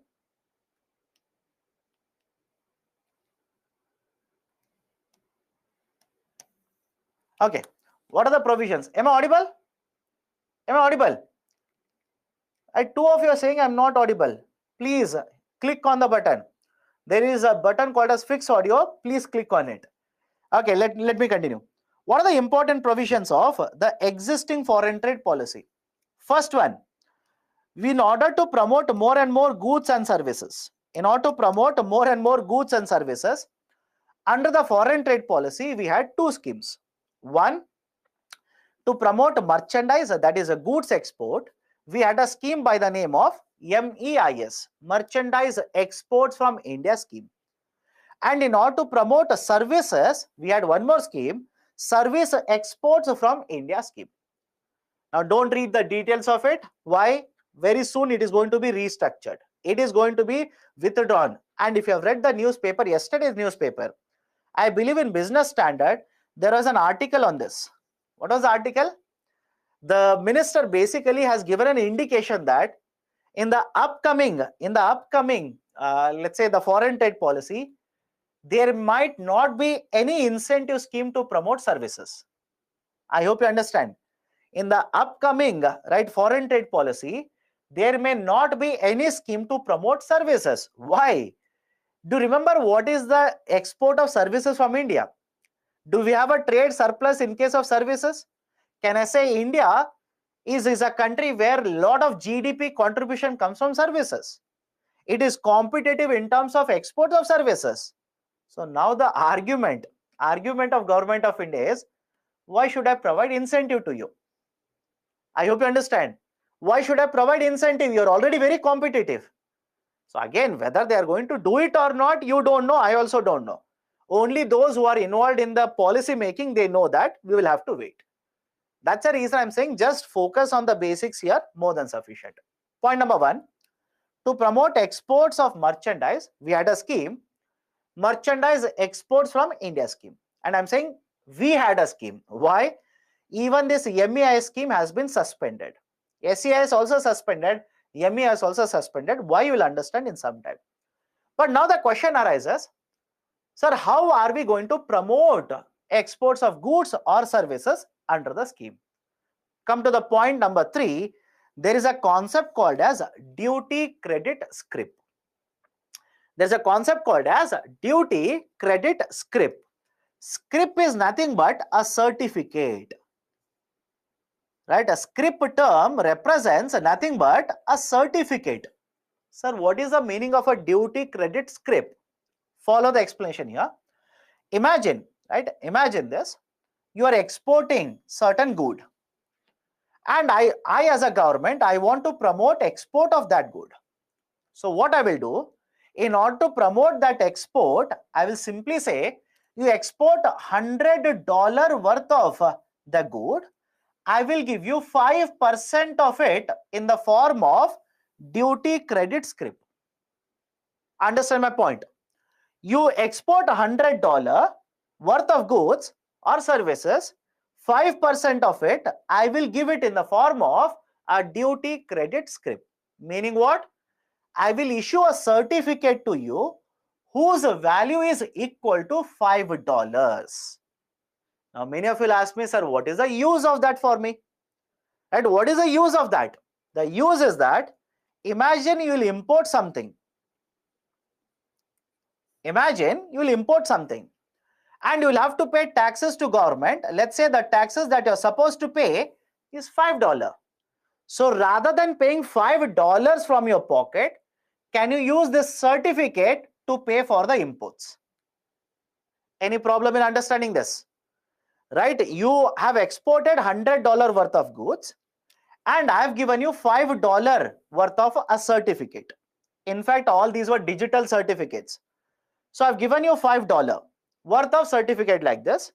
Now, if you import something, you'll have to pay taxes to government, let's say $5. Rather than literally paying cash, can you use the certificate? Can you give this right to the government and say, take it, $5, I've given it to you. Just like coupons. I hope you understand, just like coupons. Right? I'm pretty sure all of you have used coupons. You might be having 100 rupee worth of coupon, 200 rupee worth of a coupon. You'll purchase something, rather than paying 100 rupee, you'll pay that coupon itself. So that is the basic idea of a duty credit scrip. Now, many of you will ask me, sir, what if I'm not importing anything? What if I don't import anything? Two very important points here. Whenever the duty credit scrips were issued, they would have a validity time period. There is a validity for these certificates. What is a validity? Earlier, the validity period was 18 months, but it has been increased to 24 months. Right? The validity period has been increased from 18 months to 24 months. Meaning, you will have 24 months to use this coupon, voucher, certificate or a scrip. Now, next point. Sir, what if I'm not importing anything? You're telling me I have a 24-month time period. What if I'm not importing anything? Then you could simply sell it to me. I hope you understand. You could simply sell this voucher to me. I'm importing something. I will import, pay $5, right? I'm sorry, I will pay the $5 to you. I will use the voucher to import something, right? So these were made transferable. These were made transferable. And to ensure that the transfers will happen, it will not affect, right, the transfer of the scripts. Government of India has right, basically kept the duty credit scrip under the GST rate of 0%. Meaning what you are selling? Transfer essentially means you are selling the scrip. When you sell the scrip, right, can the GST be imposed on it? Of course, yes. But government says it will be 0%. In fact, when it was actually introduced, the GST rate applicable was 12%. That is, the seller will collect 12% of the value of the scrip and give it to government. Now you tell me, think of this carefully and let me know. I am selling scrip worth $10 to you. Okay, I'm selling the scrip which has a value of $10. Now let's say GST of 12% is applicable on this. Right? I will collect $1.2 extra from you and give it to government. Now tell me, will you purchase the scrip? Will you purchase the scrip? Right? You'll basically say, why should I pay $11.2? I hope you understand. Why should I pay $11.2? I can directly import and pay only $10 in the form of import duty. Because you are paying 11.2, but you are getting a value of how much? Only $10. Why will you purchase it? That is a precise reason Government of India later reduced the GST rate applicable to 0%. Now, is it okay? Is the logic okay? How we promoted more and more exports of goods and services? We used to provide incentives. We used to provide incentives in the form of duty credit scrip. Next one, new logistics division has been created under the Commerce Department. Please read the statement here. Can you read this statement? We will not discuss this today. We will discuss what is the use of the logistics division when I take up infrastructure chapter. Next, e-wallet was created for exporters. Now, what is this e-wallet? Let me explain this. Imagine you are an exporter. Okay, imagine you are an exporter. You will purchase a certain raw material, you will purchase something. Will you pay GST on this? Let me know. Will you pay GST or not on this? Of course, yes. Now have a look at this. Whatever GST you have paid, government will provide this in the form of input tax credit. They will give it in the form of input tax credit. But what if they will provide this input tax credit after 3 months? They will provide this input tax credit after 2 months. After 1 month. Can I simply give a number here? Imagine you have paid a GST of 100 rupee. It simply means your 100 rupee is there with the government of India. Is it okay? Your 100 rupee is there with government of India. You do not have access to that 100 rupee right now. But is it okay if I say this? After let's say 10 days, you will purchase one more raw material. And again, you will have to pay GST of 100 rupee. So now have a look at this. How much money will get stuck up with the government like this? So to provide certain relief to the exporters, government introduced the concept of e-wallet. Now what is the function of an e-wallet? Look at this carefully. You purchase something, you pay a GST of 100, the government will simply open an account in your name. You are the exporter. There is a wallet. I'm pretty sure you've used a Paytm wallet. Just like that only, they will open a wallet in your name and transfer 100 rupees into your account. Now, what is the use of this 100 rupee? Imagine you purchase some raw material. Now you will have to pay GST of 70 rupees. You do not have to pay additional 70 rupees from your pocket now in the form of tax.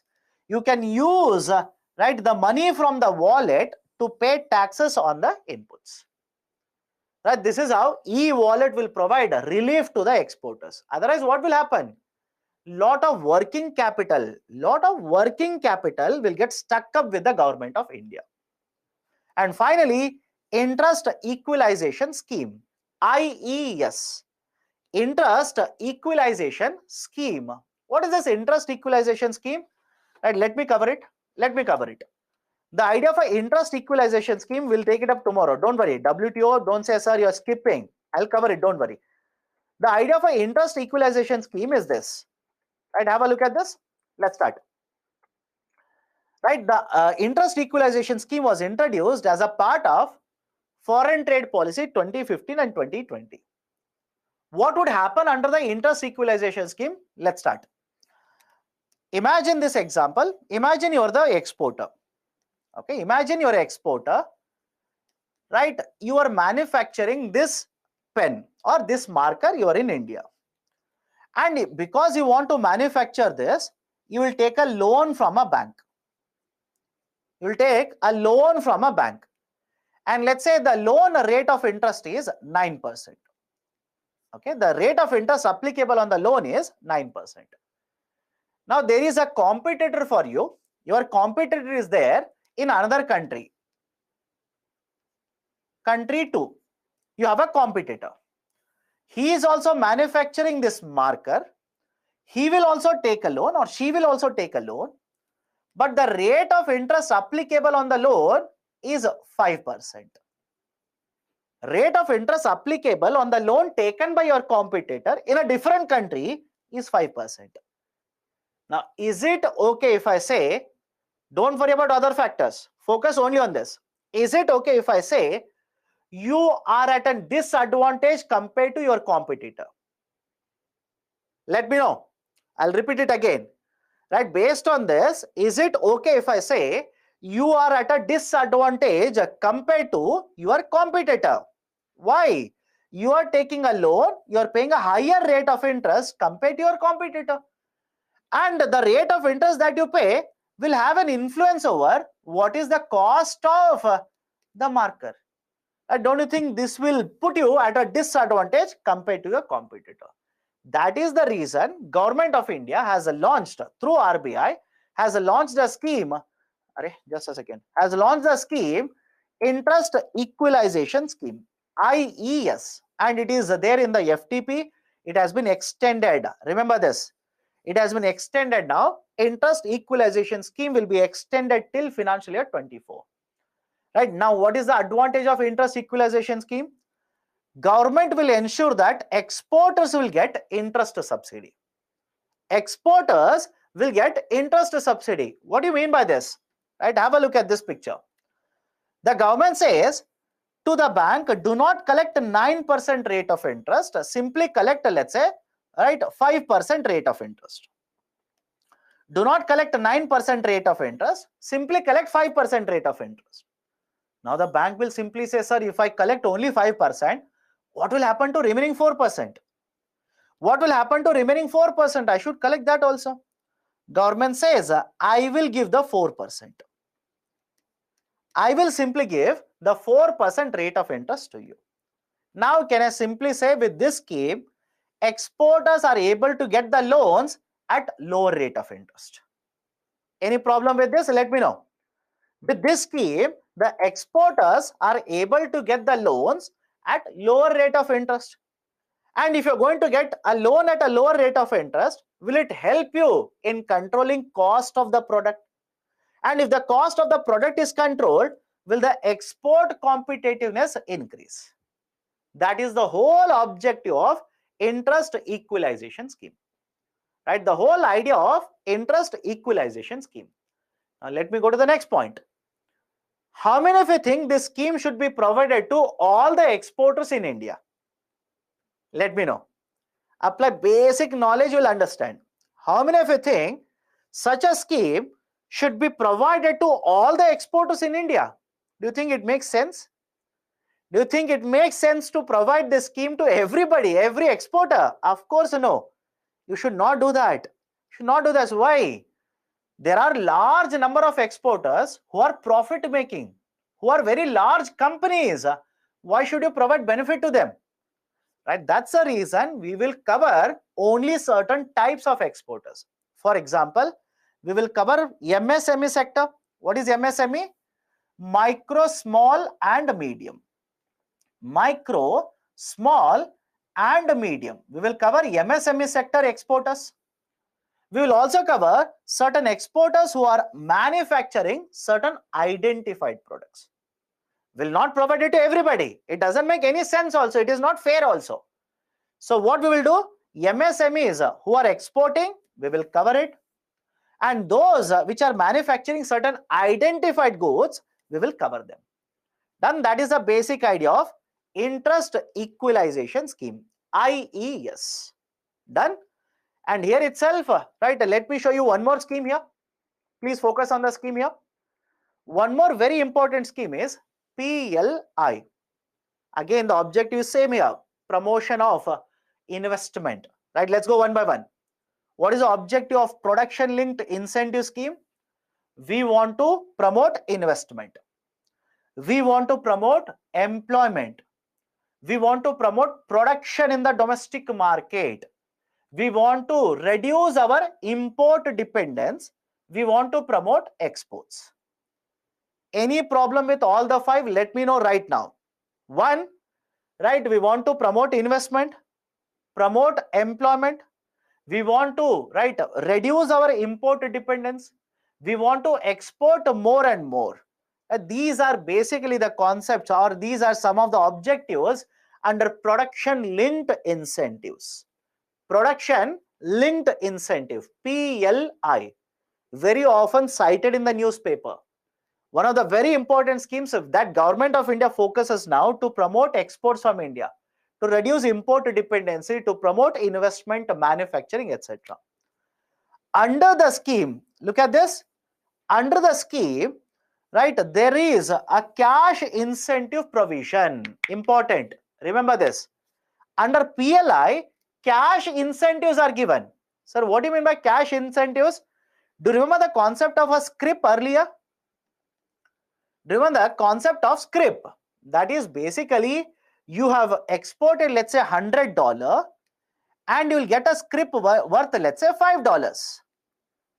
Now, the condition here is you can use this $5 worth of a certificate either to pay for import or you can transfer it. That is the only usage. Either use it or transfer it? Can you use this $5 worth of a scrip to purchase raw material? No. Can you use this $5 worth of a scrip to import something and pay for it? Not taxes, to pay for import? Again, no. So that option is not available. But what is the speciality about PLI? What's the speciality about PLI? In this, cash incentives are provided. Under PLI, cash incentives are provided. What is the meaning of it? Let's say, and again, I'll tell you on what basis they will give you incentives. Let's say you are supposed to receive incentives of 2 crore rupees. The 2 crore will be given, transferred into your account. They will not give you a scrip. They will transfer into your account. Don't you think that is much more beneficial for a manufacturer? Because now that 2 crore, you can use it for any purpose. You can use it for any purpose, not just for paying taxes, any purpose for that matter. That is a specialty what PLI. Now, how many sectors are covered under PLI? Initially, we started with only 3 sectors. Initially, we started only with 3 sectors. Now, we have covered more than 10 sectors. More than 10 sectors are covered under the PLI. And have a look at this. The incentives that are provided, in some of the cases, these are connected to investment that is done. In some of the sectors, the incentives that are given are connected to investments that you do. In some of the sectors, it is connected to the marginal sales, incremental sales that you do, right? Extra sales compared to last year. If you sell more, then incentives will be provided to you. So there is no fixed formula here. Incentives are provided based on the investment in certain cases, based on higher sales are done in certain sectors. This is one more scheme that has been implemented by the government of India to promote manufacturing sector, to promote manufacturing, because they are mainly focused on manufacturing sector. Done? So we have discussed 2 schemes today. One is the concept of a PLI, and the other one is the concept of the interest equalization scheme. Sir, only 2 schemes are there to promote exports? Of course, no. Many more are there. We'll keep on discussing as and when we are covering individual chapters. Okay, now let's wind the discussion. If you have any questions, let me know. Let me address your questions. But sir, if rupee depreciates, our exports might increase. So if it is good sign, how if rupee depreciates, the trade deficit will increase? Now please understand, whenever rupee depreciates, trade competitiveness will increase. Agreed. But you tell me today, with rupee depreciation, how many of you think that our exports will increase? Think of it. I hope you understand. Think of it. In today's situation, when there is a recession, when there's a problem in USA, etc., with rupee depreciation, are your exports going to increase? No guarantee. But what will happen to your imports? Imports guaranteed will become costlier. Okay, that's the reason. Depreciation will not always benefit in terms of export competitiveness. It will have, right? It will have, right, a definite impact on the imports. What is the significance of a real exchange rate? Significance is you're comparing only 2 countries, India, USA, India, right, Japan, India, UK, only 2 countries, and you're trying to find out what is the competitiveness of Indian exports, only between 2 countries. Okay. Few months back, finance minister gave a statement that rupee is not depreciating, but dollar is appreciating. Again, don't worry about it. It's more of a political argument. Why most of the currencies compared to USA? I've answered this because in the international market, the confidence on the dollar is very high. That is a precise reason. Basically, most of the transactions in the international market are done using dollars. Okay.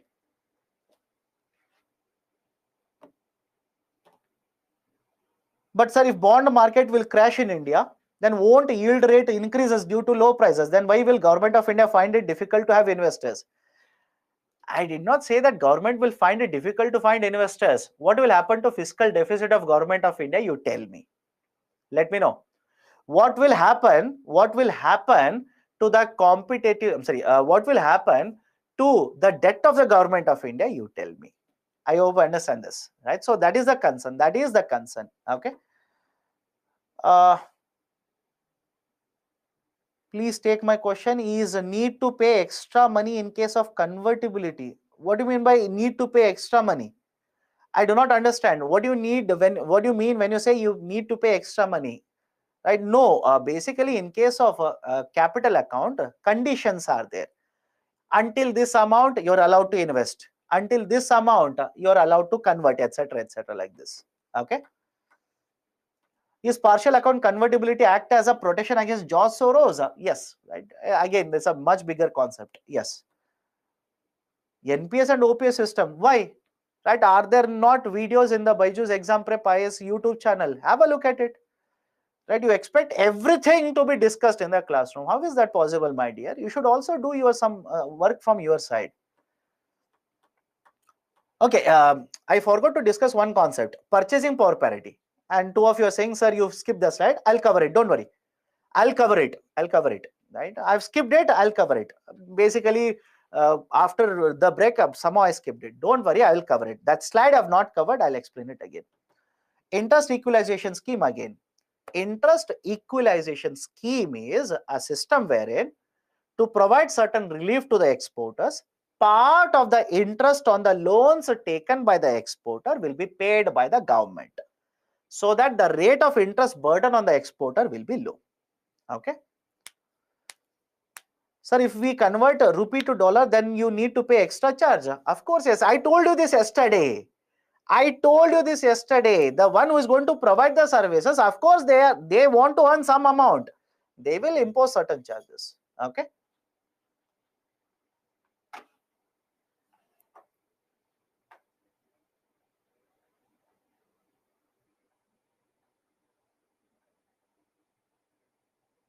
How rupee depreciation will affect inflation? My goodness. If rupee depreciates, what will happen to imports? Imports will become costlier. And if imports become costlier, what will happen to inflation in the domestic market? Of course, we have discussed all of this even when I discussed inflation chapter. Please have a look at inflation chapter. SS Tarapore missed. No, I told you, there is a committee. In fact, two committees were set up. Tarapore committee by Government of India. Tarapore committee says we should shift to complete capital account convertibility. But we have not yet shifted. Okay. Okay, so let's stop the discussion here. Let's stop the discussion here today.